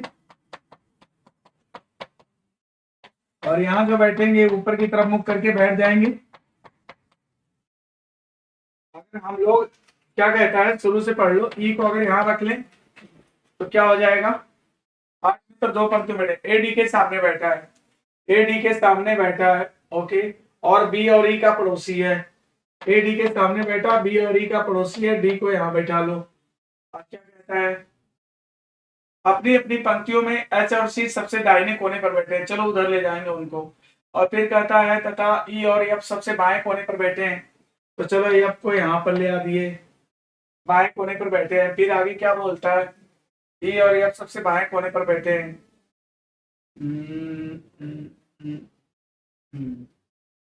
ई और एफ सबसे बाएं कोने पर बैठे हैं। Eight friends are sitting in two rows facing each other, A is sitting opposite to the D and is a neighbor of B and E. H and C are sitting at the rightmost. Okay. कौन कौन rightmost है? H और C. और क्या बोलता है? H और C दाहिने कोने पर बैठे हैं, E और F सबसे बाएं कोने पर बैठे हैं यदि G F के बगल में होना चाहिए, तो जी एफ के बगल में होना चाहिए, तो इसका मतलब है कि हमें कुछ और करना पड़ेगा, हमें कुछ और करना पड़ेगा।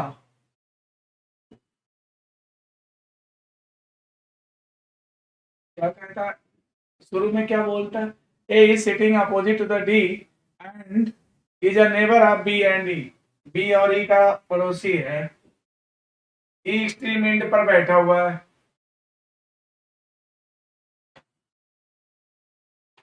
आमने सामने बैठे हैं, बहुत अच्छा क्वेश्चन है।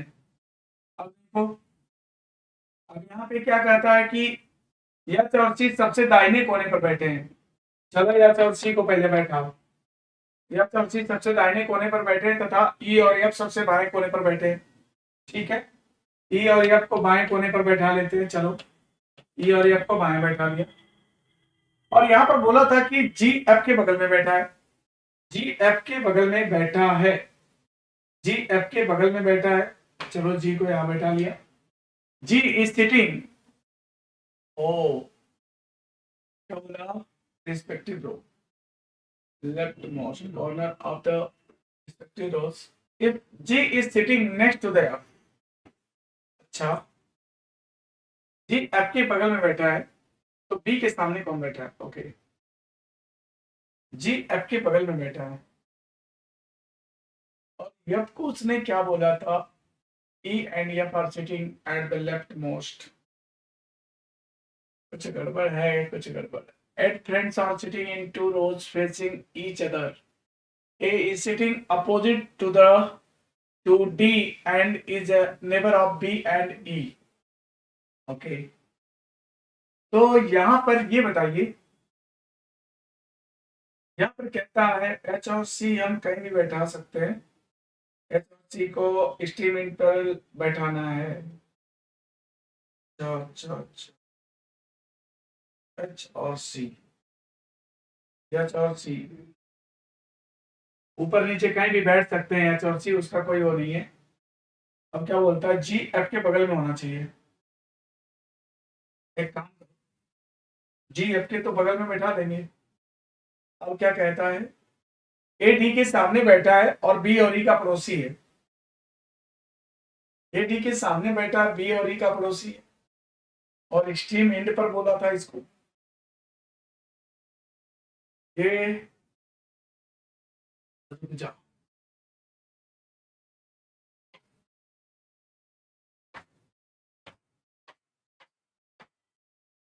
मैं ई को यहां बैठा लेता हूं। 8 मित्र दो पंक्तियों में एक दूसरे की ओर मुख करके बैठे हुए हैं। ए डी के सामने बैठा है और बी और ई का पड़ोसी है। ए डी के सामने बैठा है, बी और ई का पड़ोसी है। ए डी के सामने है, बी और ई का पड़ोसी है। अच्छा, अब क्या कहता है? अब क्या कहता है? Eight friends are sitting in two rows facing each other. A is sitting opposite to the D and is a neighbor of B and D. B and D. Okay. ये लोकेशन तो क्लियर है, चाहे नीचे कर लो ऊपर कर लो कोई दिक्कत नहीं है। H and C are sitting at the right most. H and C are sitting at the right most. H यहाँ पे हो सकता है, C भी हो सकता है, या C हो सकता है, H हो सकता है, राइट मोस्ट। ओके, H और C राइट मोस्ट में चले जाएंगे and E and F are sitting at the left most. E और F, E और F, तो E और F जो है लेफ्ट मोस्ट में बैठे हैं। लेकिन एक प्रॉब्लम है, यहाँ पे कुछ ना कुछ तो गड़बड़ है, कुछ ना कुछ तो मिस्टेक है। G F के बगल में बैठा है। G F के बगल में कैसे होगा? अगर A D के सामने बैठा है तो G F के बगल में होना चाहिए। G F के बगल में बैठा, और A जो है E और B का पड़ोसी बोल दिया है। A is sitting opposite to the D and is a neighbor। क्या बोलता है? A D के सामने बैठा है और यानी सेंटेंस अभी चल रहा है, B और E का पड़ोसी है। A D के सामने बैठा है, B और E का पड़ोसी है।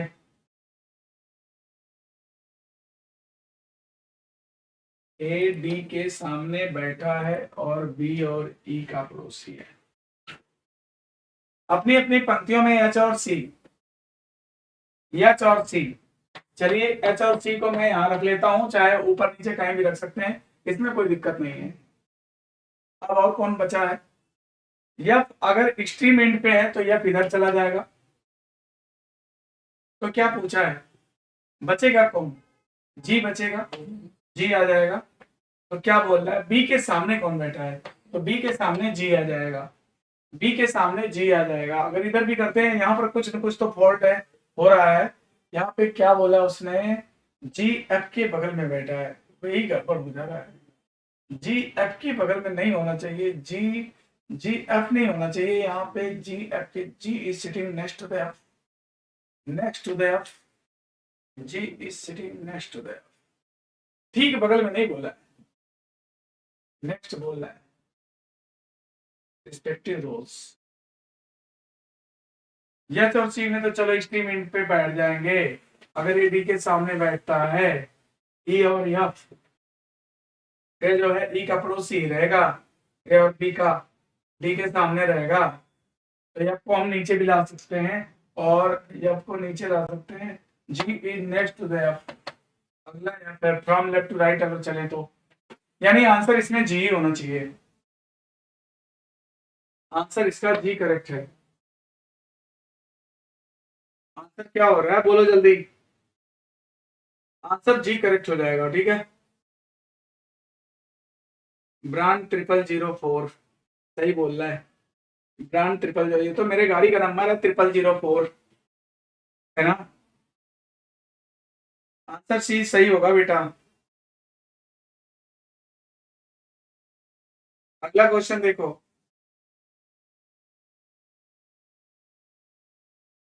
अगला क्वेश्चन करें रिया। सर हो गया क्या? बिल्कुल हो गया। अगला क्वेश्चन करें, अगला क्वेश्चन करें, जी ही आएगा। अरे मास्टर तुम्हारा आंसर क्या आया? मास्टर कहाँ चले गए? हाँ बिल्कुल, आंसर क्या दिया? आंसर क्या दिया मास्टर इसमें? अगला क्वेश्चन चले। अच्छा अब नेक्स्ट, बिल्कुल नेक्स्ट। चलो अगला क्वेश्चन करते हैं। ये देखो क्वेश्चन, इस क्वेश्चन को करें क्या होगा बताओ।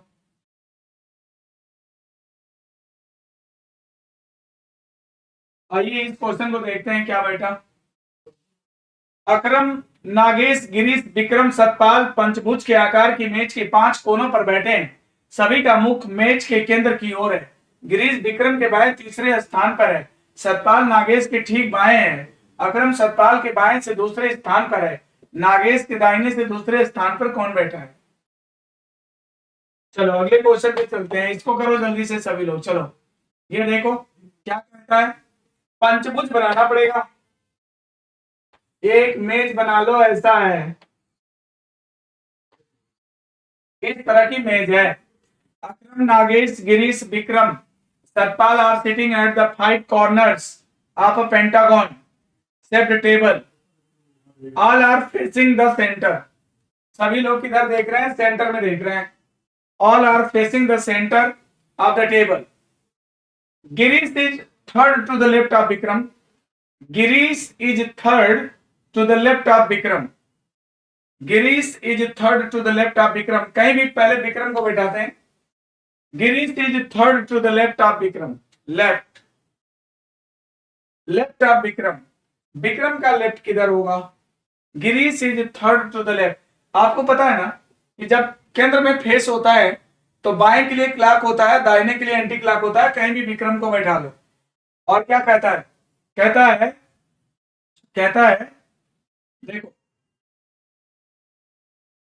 Girish is third to the left of Vikram. तो इसका लेफ्ट किधर होगा, क्लॉकवाइज। 1 2 3, यहां पर गिरीश को बैठा लो। यहां पर गिरीश बैठा है, ठीक है, गिरीश बैठ गया, यहां पर गिरीश बैठ गया। अब क्या कहता है, Satpal is to the immediate left of Nagesh. Nagesh के तुरंत बाएं सतपाल होना चाहिए। तो और कोई ऑप्शन नहीं है, आप यहां पर नागेश को बैठाना पड़ेगा। नागेश के तुरंत बाएं कौन है, सतपाल है, यहां सतपाल को बैठा लो। सतपाल आ गया। अब देखो क्या है, अब एक ही लोग बचेंगे, वो बैठ जाएंगे। कौन से बचे हैं, अकरम। अकरम यहाँ पे आ जाएंगे। अब जो भी आपसे सवाल पूछे बता दीजिए। क्या पूछा, who is sitting second to the right of Nagesh. Nagesh के दाहिने दूसरे स्थान पर कौन है, अकरम। इस क्वेश्चन का आंसर ए आएगा, अकरम सही होना चाहिए। आंसर ए आना चाहिए। क्या दिया आप लोगों ने, आपने पहले ही दे रखा है, बहुत बढ़िया है। आंसर अकरम सही है, वेरी गुड, बहुत बढ़िया। आंसर एकदम करेक्ट है, अकरम आएगा।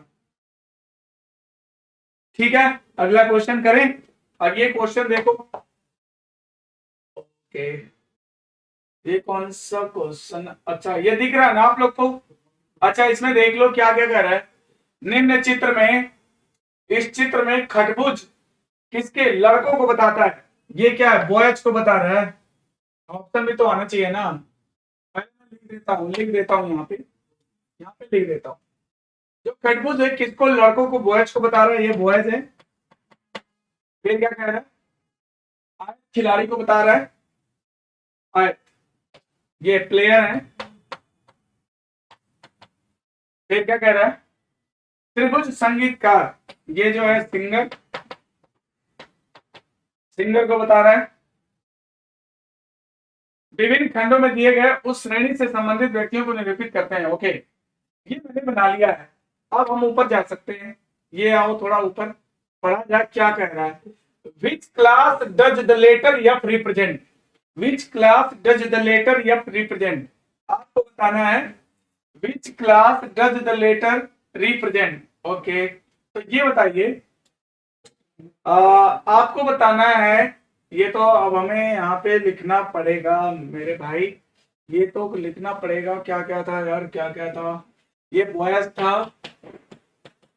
और ये क्या था, सिंगर कौन था, ये त्रिभुज सिंगर है और ये क्या था, प्लेयर था। ठीक है ये था।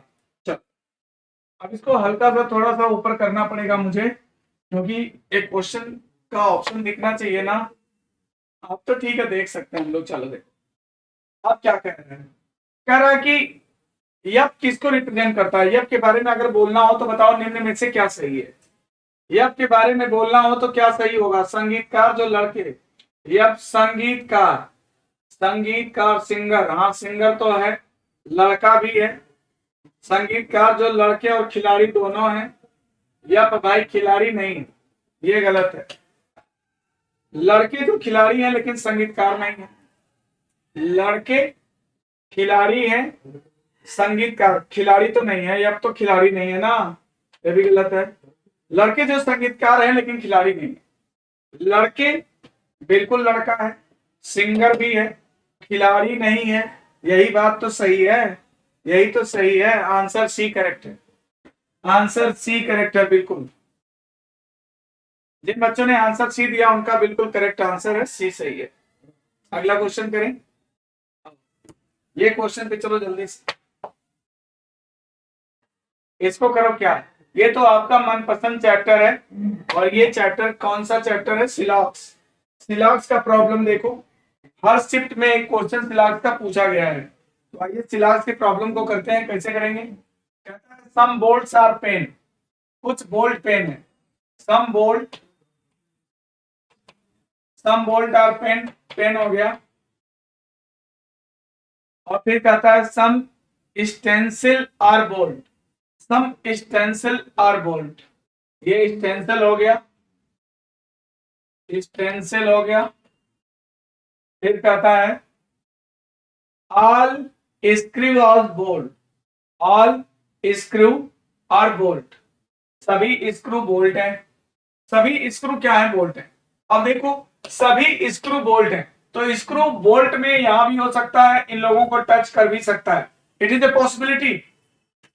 ठीक है, स्क्रू सभी बोल्ट है। अब क्या कहता है, कोई स्क्रू पेंसिल नहीं है। देखिए स्क्रू का कहता है स्टेंसिल नहीं है, कोई स्क्रू स्टेंसिल नहीं है। भैया स्क्रू स्टेंसिल हो भी सकता है, नहीं भी हो सकता है ना। यहाँ पर पॉसिबिलिटी बन रही है, तो ये गलत हो जाएगा। दूसरा कहता है कुछ पेन स्टेंसिल है, पेन स्टेंसिल है। देखिए कुछ रिलेशन यहाँ पर इनका इनका ये आपस में टच हो भी सकते हैं, नहीं भी हो सकते हैं, पॉसिबिलिटी है। पेन स्टेंसिल होगा, ये कंफर्म नहीं है, ये भी गलत है। यानी both will be wrong, answer होना चाहिए दोनों गलत। Neither conclusion first nor second follows, answer A correct है। तो जिनका आंसर ए होगा इसमें, उन्हीं का आंसर सही है। ठीक है, जिन बच्चों ने आंसर ए दिया है सिलॉक्स वाले क्वेश्चन में, उनका आंसर सही है। मीना,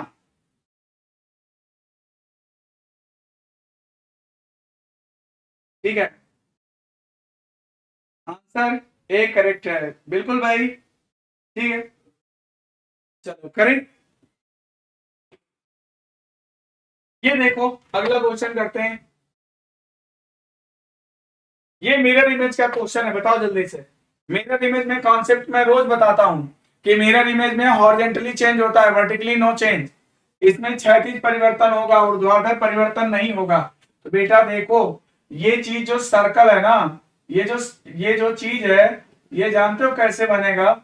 इसका जो मिरर इमेज आप बनाओगे इस तरह से कुछ बनेगा, ठीक है, ऐसे आएगा। इनका जो पैर है ना, वो पैर अब इधर हो जाएगा, क्योंकि मिरर इमेज में हॉरिजॉन्टली चेंज हो जाता है। और ये जो सर्कल देख रहे हो ना, ये सर्किल इधर चला जाएगा, और ये अंदर की तरफ है तो उधर भी पलटेगा, तो अंदर की तरफ ही रहेगा। ये अंदर की तरफ ही होना चाहिए, ठीक है। और बाकी की लाइनें कैसे हैं, बाकी की लाइनें इस तरह से कुछ हैं, ऐसे आ जाएंगी। तो ये मिला लो जिससे मैच कर जाए, सही है। बताओ किससे मैच किया, वो वाला बी से मैच किया। बी ऑप्शन करेक्ट है, सब गलत है। बी करेक्ट आंसर है, बोलो है कि नहीं। जिन बच्चों ने बी बनाया उनका आंसर सही है, बी करेक्ट आंसर है।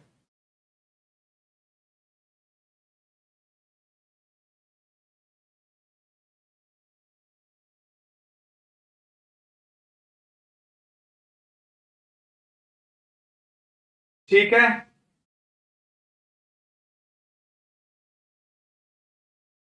अगला क्वेश्चन देखो, बी करेक्ट आंसर। अगला सवाल करें जल्दी से। अब देखो यहाँ पर देखो 23, आ जाओ फटाफट जल्दी बताओ ये किसमें छिपा हुआ है।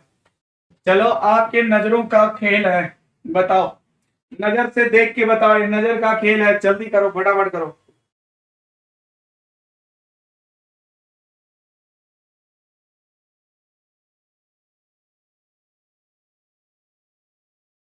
कह रहा रवि सर का फॉर्चूनर, ठहर जा नजर में तू जी भर के, तुझे निहार लूं कहीं निकल ना जाए समय आपका पढ़ाया हुआ, समय आपका पढ़ाया हुआ अपने दिमाग में उतार लूं। वेरी गुड, क्या शायर है भाई, ये तो कविता बना दिया तुरंत, है ना।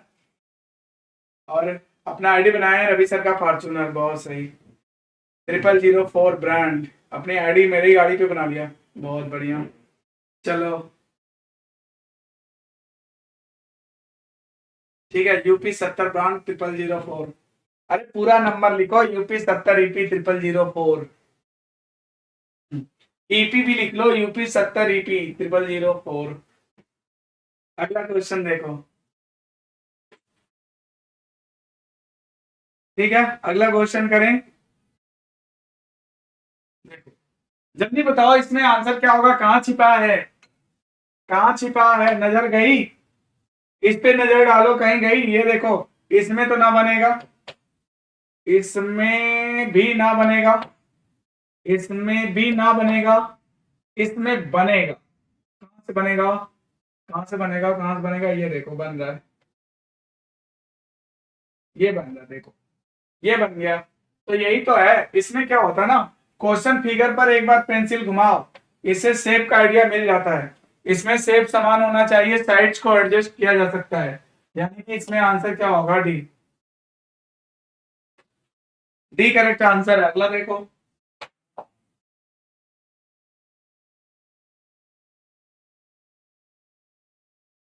ठीक है, अब ये देखो सीरीज का क्वेश्चन है, इसको करते हैं कैसे होगा। अब भैया देखो ये त्रिभुज है, वन स्टेप एंटी क्लॉक चला तो यहाँ स्क्वायर हो गया, वन स्टेप एंटी क्लॉक चला तो पेंटागोनल हो गया, वन स्टेप एंटी क्लॉक चलेगा तो यहाँ हेक्सागोनल हो जाएगा, ठीक है, इस तरह का फिगर आ जाएगा, ठीक है। अब इसके बाद देखो ये वाली आकृति क्या है, this figure is rotates by 90 degree clockwise and move one step, move one step rotates by 90 degree clockwise, move one step rotate by 90 degree clockwise, move one step rotate by 90 degree anti clockwise, अरे clockwise clockwise 90 degree clockwise clockwise clockwise, यानी बच्चा नीचे जाएगा, है नीचे।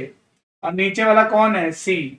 जिन बच्चों ने C answer दिया उनका आंसर करेक्ट है, इसमें आंसर सी करेक्ट है। अरे भाई पुष्पेंद्र, तुम्हें तो आने में बिल्कुल विलंब हो गया, अब तो खत्म होने वाला है, आंसर सी, है ना। अगला क्वेश्चन देखो, ये क्वेश्चन नंबर 25 करो, जल्दी से देखो, मैं बता दूं क्या है। ऐसे ये त्रिभुज, देखो ये त्रिभुज है, ये सर्किल है, और यहाँ स्क्वायर बना लो। अब बताओ ये खोलने पर कैसा दिखेगा, पहले आप इसको कैसे खोलेंगे, पहले इसको हॉरिजॉन्टली मोड़ा गया है, फिर यहाँ नीचे मोड़ा गया है, पहले ऊपर खुलेगा बच्चा, तो पहले ऊपर खुलेगा तो इसका वाटर इमेज बनाओगे, इसका वाटर इमेज देखो ऐसे बनेगा, इसका वाटर इमेज बन गया।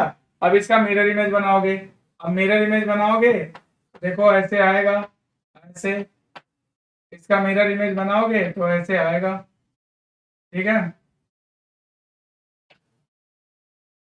ऐसे बनेगा। तो देख लो इसमें कहाँ पे बन रहा है, ऐसा कहाँ पे बन रहा है, त्रिभुज ऊपर होना चाहिए, ये तो बिल्कुल नहीं है, गलत है, और त्रिभुज ऊपर होना चाहिए, त्रिभुज त्रिभुज त्रिभुज उसके ऊपर चार स्क्वायर स्क्वायर स्क्वायर।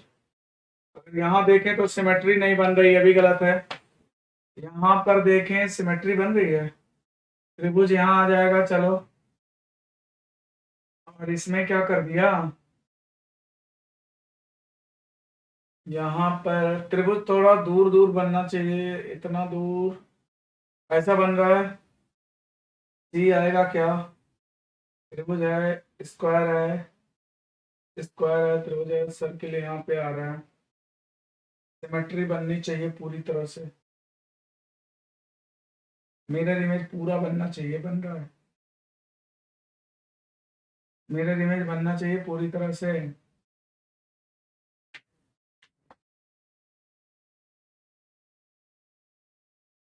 पूरा मिरर इमेज एकदम प्रतिबिंब बन रहा है बढ़िया।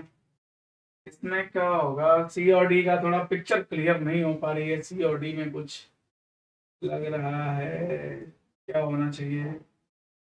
यहाँ पर पिक्चर थोड़ी क्लियर नहीं हो पा रही है, वैसे आंसर इसमें सी लग रहा है, क्योंकि सिमेट्री इसकी ज्यादा है, इसमें बहुत दूर दूर।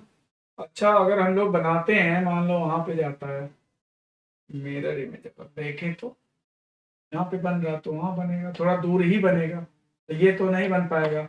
आंसर तो उस डी में भी बन रहा है, आंसर इसका डी होगा। क्या होगा बच्चा, आंसर डी होगा। उसमें भी सिमेट्री बन जाएगी पूरी, ये देखो बन जाएगी। लेकिन सिमेट्री नहीं बनेगी, सिमेट्री कहाँ बन पा रही है इसमें, सिमेट्री सिमेट्री सिमेट्री सिमेट्री, यही सही है, डी सही, डी करेक्ट आंसर है। चेक कर लिया मैंने, डी करेक्ट है। ये बहुत नजदीक में सर्किल यहाँ बना दिया, इतने नजदीक में नहीं हो पाएगा, वो दूर ही रहेगा। डी करेक्ट आंसर है, थोड़ा क्लोज था।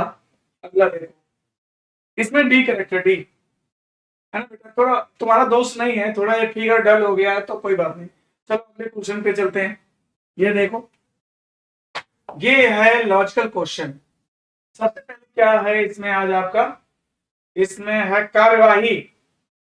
ये लाल रंग से जो लिखा हुआ है ये एक समस्या है, और आप बन जाइए एक प्रशासनिक अधिकारी, और आपके सामने एक समस्या है, आपको कार्रवाई करना है। थोड़ा देखिए, अभी आप पढ़े नहीं हैं, इसलिए आपके पास जो है कॉन्सेप्ट नहीं है कार्रवाई को करने का, इसलिए मैं हल्का फुल्का आपको थोड़ा सा आइडिया दे देता हूं। देखो, कार्रवाई हमेशा जो होनी चाहिए वो लाभ देने वाली होनी चाहिए, कभी भी उसका नकारात्मक इफेक्ट नहीं होना चाहिए। अगर किसी कार्रवाई करने से लाभ हो रहा है तो कार्रवाई वैलिड होगी, बस उस ध्यान इतना रखना है कि उसका निगेटिव इफेक्ट नहीं होना चाहिए। अब देखो क्या कह रहा है, नगर में बड़े पैमाने पर, कह रहा है देखिए कोई भी कार्रवाई करिए तो उसका नकारात्मक असर नहीं होना चाहिए। देखिए कहता है, नगर में बड़े पैमाने पर आग्नेयास्त्रों के साथ 3 लोग पकड़े गए। आग्नेयास्त्र माने समझते हैं, आग्नेयास्त्र माने जैसे कि गोली, बंदूक, बम, ऐसा। ठीक है, अब क्या कहता है कार्रवाई क्या होगी, पुलिस कर्मियों को नगरों में रात्रि गश्ती के लिए निर्देश दिया जाना चाहिए। अब ये बताओ कि 3 लोग पकड़े गए हैं जिनके पास जो है तमंचा और तमाम बंदूक, राइफल ऐसे कुछ मिले।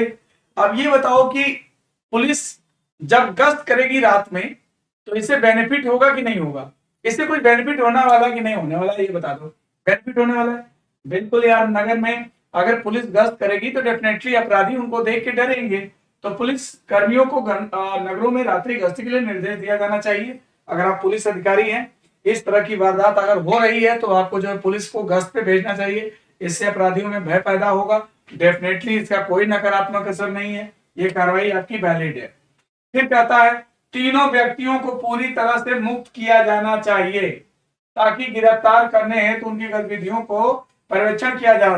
कह रहा है कि पहले उन 3 व्यक्तियों को छोड़ दो, देखो कहां कहां जाते हैं, ताकि हम लोग उनकी निगरानी कर सकें। यह महाबकवास कार्रवाई है, अगर ऐसा करोगे हो सकता है वो सब भाग जाएं, है ना। यही एक तरीका थोड़ी ना है कि उन तीनों को पूरी तरह से मुक्त करके ही आप कर पाओगे, ये कार्रवाई बिल्कुल इनवैलिड है। और जब अगर उनको आप छोड़ देंगे, पूरी तरह से मुक्त कर देंगे, तो वो आपके हाथ नहीं आएंगे अगेन, इसलिए उनको छोड़ना नहीं चाहिए, उनको जेल भेजना चाहिए, राइट। ओके, तो इसमें आंसर आप क्या दोगे बेटा, इस क्वेश्चन का आंसर आप लोग क्या दोगे, ठीक है। देखो, ये देखो, अब इसका आंसर आप लोग क्या दोगे, इसका आंसर आप लोग दोगे, ये देखिए, यदि केवल कार्रवाई first first first first first second, second गलत है, ओनली क्या निकला था आंसर इसमें, केवल पहला ही तो निकला था आंसर, ये करेक्ट है। केवल पहली कार्रवाई वैलिड है, बाकी दूसरी कार्रवाई गलत है, ठीक है। अब देखो अगला क्वेश्चन, अब अगला क्वेश्चन देखो,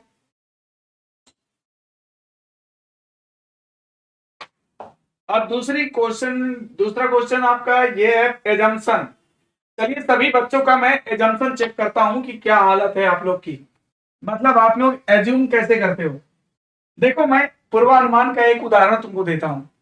अभी क्या है ना, ऑफर आएगा मार्च में, फरवरी लास्ट तक जो है ना उलन कपड़े पे ऑफर आता है। ठीक है, क्या ऑफर आता है ना, तो लोग फरवरी लास्ट में थोड़ी थोड़ी गर्मी पड़ने लगती है और उस दौरान भी लोग जा करके वहां जैकेट खरीदते हैं। जब आता है 70% ऑफ, जा करके जैकेट खरीद लाएंगे। तो ये बताओ क्यों खरीदते हैं? क्या वो, अब तो गर्मी आने वाली है, फरवरी के बाद मार्च में अप्रैल में तो जैकेट तो पहनेंगे नहीं। इसका मतलब है कि उनका एजम्पशन क्या है कि जब अगली बार ठंडी आएगी तब हम लोग पहनेंगे इसको, जब आगे ठंडी आएगी फिर से पहना जाएगा। इसका मतलब है कि वो उनका जो एजम्पशन होता है, इस एजम्पशन से वो लोग खरीदते हैं। तो अगर हम लोग बात करें कि पूर्वाधारणा का, ये बताओ यहां पर कहता है क्रिकेट निकाय टूर्नामेंट के फाइनल मैच को देश के सबसे बड़े स्टेडियम में कराने का फैसला किया गया है, जिसमें 1 लाख से अधिक दर्शक बैठ सकते हैं। ये बताओ क्रिकेट निकाय ने टूर्नामेंट को देश के सबसे बड़े स्टेडियम में कराने का फैसला किया। तो बता सकते हैं कि जो, मान लीजिए भारतीय बीसीसीआई है, अब अगर वो सबसे बड़े स्टेडियम में अगर मैच को करा रही है तो आपको पता है ना टिकट लगता है। तो बता सकते हैं उसके जो डायरेक्टर्स होंगे उनकी थिंकिंग क्या होगी, एजम्पशन क्या होगी कि यार बड़े स्टेडियम में कराएंगे, बहुत पब्लिक आएगी, हमारे टिकट बिकेंगे, इस तरह के कुछ तो होंगे उनके। तो देखो क्या कह रहा है, हो सकता है एजम्पशन। देखो अब मतलब तुमको स्पीकर बन के सोचना है। मैं एक लाइन का ट्रिक बता रहा हूं, देखिए एक दिन में पूर्वानुमान आप नहीं समझ पाएंगे। पूर्वानुमान 3 दिन कम से कम पढ़ाया जाएगा, कॉन्सेप्ट पढ़ाया जाएगा, प्रैक्टिस कराया जाएगा, तब जाकर के आपको एजम्पशन करने आएगा। लेकिन मैं मोटा मोटा एक ट्रिक आपको बताता हूं। कभी भी एजम्पशन का क्वेश्चन अगर आप करिए तो खुद बन जाओ स्टेटमेंट करता।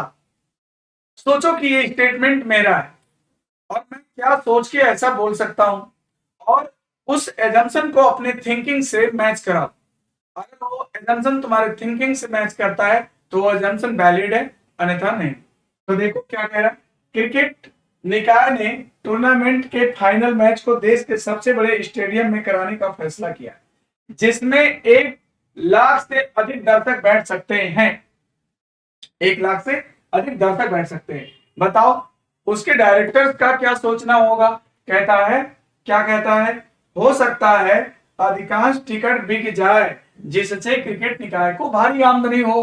बताओ ऐसा सोचे होंगे कि नहीं, नहीं तो बड़े वाले स्टेडियम में कराने का क्या मतलब है। डेफिनेटली उनकी सोच ऐसी होगी कि अधिक से अधिक दर्शक आएंगे, टिकट बिकेंगे, आमदनी होगा बीसीसीआई को, यानी कि सही है। दूसरा कहता है हो सकता है अधिकांश दर्शक स्टेडियम जाने के बजाय टीवी पर मैच देखना पसंद करें। ये बताओ अगर ऐसा सोच लेता कि टीवी पर लोग मैच देख लेंगे तो क्या वो बड़े स्टेडियम में मैच कराने का प्रोग्राम बनाता? नहीं। इट मींस गलत, यानी कि आंसर केवल पहला सही है। आंसर केवल पहला सही है, बिल्कुल। क्या भाई सही है ना, केवल पहला सही है ना।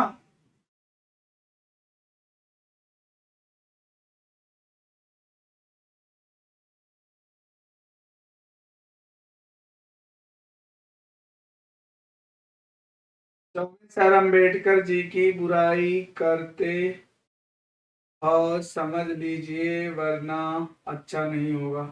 व्हाट, क्या कह रहा है यार अभिषेक गौतम, यहाँ चौबे सर कहाँ है?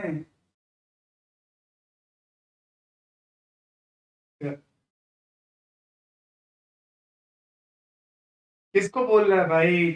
चौबे सर कहाँ यहाँ पे आ गए तुमको? हम्म?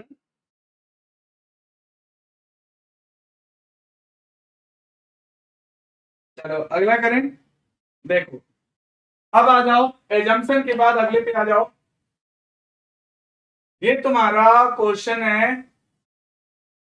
कारण और प्रभाव। इसमें देखो, इसमें क्या होता है कि आपको 2 स्टेटमेंट दिया जाता है, दोनों स्टेटमेंट में आपको सीक्वेंस डिसाइड करना होता है। अगर आप उसमें सीक्वेंस को डिसाइड कर पाते हैं तो जो पहले नंबर पे आएगा वो कारण होगा, जो दूसरे नंबर पे आएगा वो प्रभाव होगा।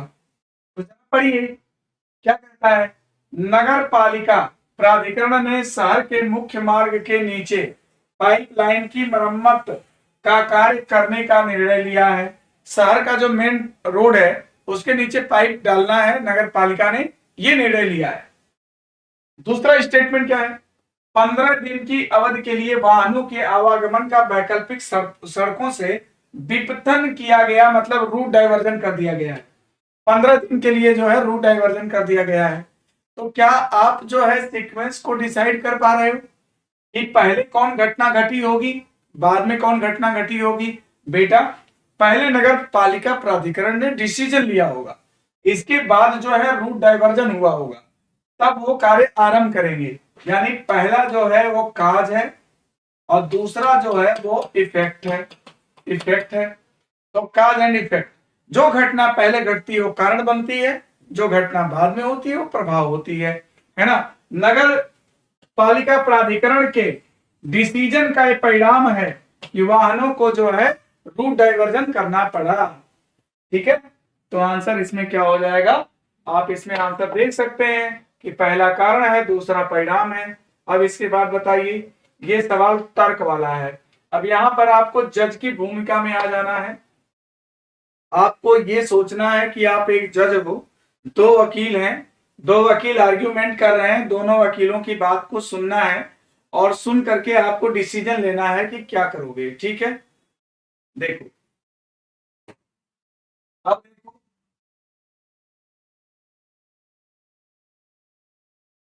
क्या सरकार को सिंचाई हेतु खेतों में पानी की आपूर्ति के लिए किसानों पर वाटर टैक्स बहुत बढ़ा देना चाहिए? कहता है कि क्या सरकार को वाटर टैक्स को बहुत बढ़ा देना चाहिए। ठीक है, अब आर्ग्यूमेंट, कुछ लोग कहेंगे हाँ बढ़ाना चाहिए, कुछ लोग कहेंगे नहीं बढ़ाना चाहिए। तो जरा इनका तर्क सुना जाए। जो पहला वकील है वो कहता है नहीं नहीं मत बढ़ाओ। क्यों मत बढ़ाओ? कहता है किसान भी अपनी भूमि पर खेती करने का खर्च उठाने में बहुत कठिनाई का सामना करते हैं। भाई बिल्कुल, किसान जो है अपने खेतों में जब काम करता है तो उसमें बहुत सारी कठिनाइयों का सामना करता है। उसकी जुताई है, उसकी बुआई है और फर्टिलाइजर्स हैं, कीड़े मकोड़े से उनकी रक्षा करना है। तमाम झंझावातों को झेलने के बाद वो जाके मार्केट में आप जो बनी बनाई रोटी ब्रेड ये सब खा रहे हो ना, वो किसानों की बहुत मेहनत का परिणाम होता है। तो आप याद रखो कि क्या सरकार को सिंचाई है तो खेतों में अब यानी कि वाटर टैक्स बढ़ाने की बात कर रहा है। इसीलिए आपको बता दें कि जो एग्रीकल्चर लैंड होता है वो एग्रीकल्चर से जो इनकम होती है उसको एग्जम्प्टेड कर दिया जाता है, इनकम टैक्स में उसको नहीं लिया जाता है। यही कारण है। देखो, नहीं, किसान भी अपनी भूमि पर खेती करने का खर्च उठाने में बहुत कठिनाई का सामना करते हैं, इसलिए वाटर टैक्स नहीं बढ़ाना चाहिए।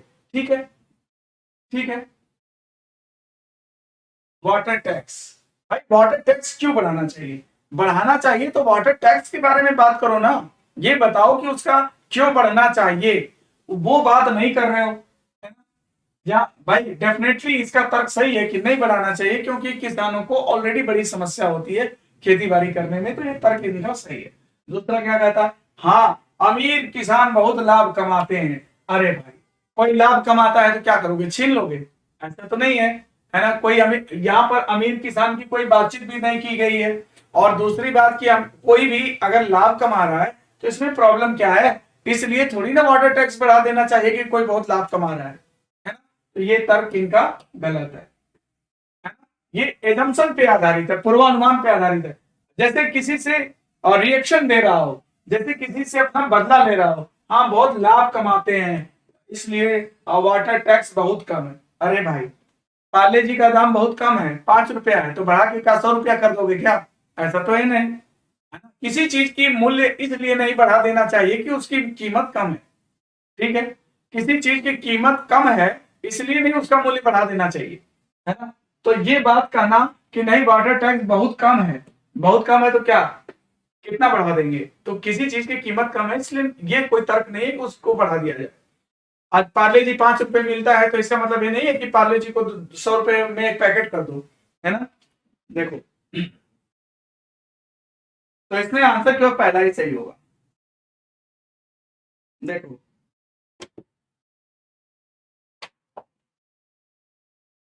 इस क्वेश्चन को करिए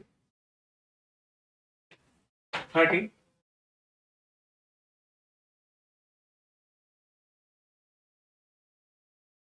ईमानदारी और परिश्रम से व्यक्ति को आर्थिक उन्नति प्राप्त होती है। याद रखो कि स्टेटमेंट एंड कंक्लूजन के क्वेश्चन को करने का तरीका क्या है कि अपने मन से आपको कुछ नहीं करना है, जितनी बातें इस स्टेटमेंट से आप निकाल पाएंगे वही आपका आंसर बनेगा। ठीक है, जितनी बातें आप निकाल पाएंगे वही आपका आंसर बनेगा। अगर कोई यूनिवर्सल फैक्ट है, कोई अगर जो है एस्टैब्लिश फैक्ट है, अगर इस तरह की कोई चीजें हैं तो सही होगी। और ये भी कर सकते हो कि कथन को जो है निष्कर्ष से जो है इसलिए और क्योंकि ऐसे वर्ड्स से कनेक्ट कर सकते हो। अगर प्रॉपर कनेक्शन मिलता है तो यानी सही होगा। देखो, ईमानदारी और परिश्रम से व्यक्ति को आर्थिक उन्नति होती है, ऐसा बोला गया है ना। अगर आप ईमानदार हैं, परिश्रमी हैं, तो आपका आर्थिक विकास होगा। तो मतलब क्या कह रहा है निष्कर्ष इस बात से, इस स्लोगन से क्या निष्कर्ष निकाल पा रहे हैं? ईमानदारी और आर्थिक उन्नति में परस्पर सीधा संबंध है, बिल्कुल, है ना, सीधा संबंध है। तभी तो अगर आप ईमानदारी रखेंगे तो आर्थिक उन्नति होगी, सही है। परिश्रम और ईमानदारी हमेशा लाभकारी होते हैं, बिल्कुल।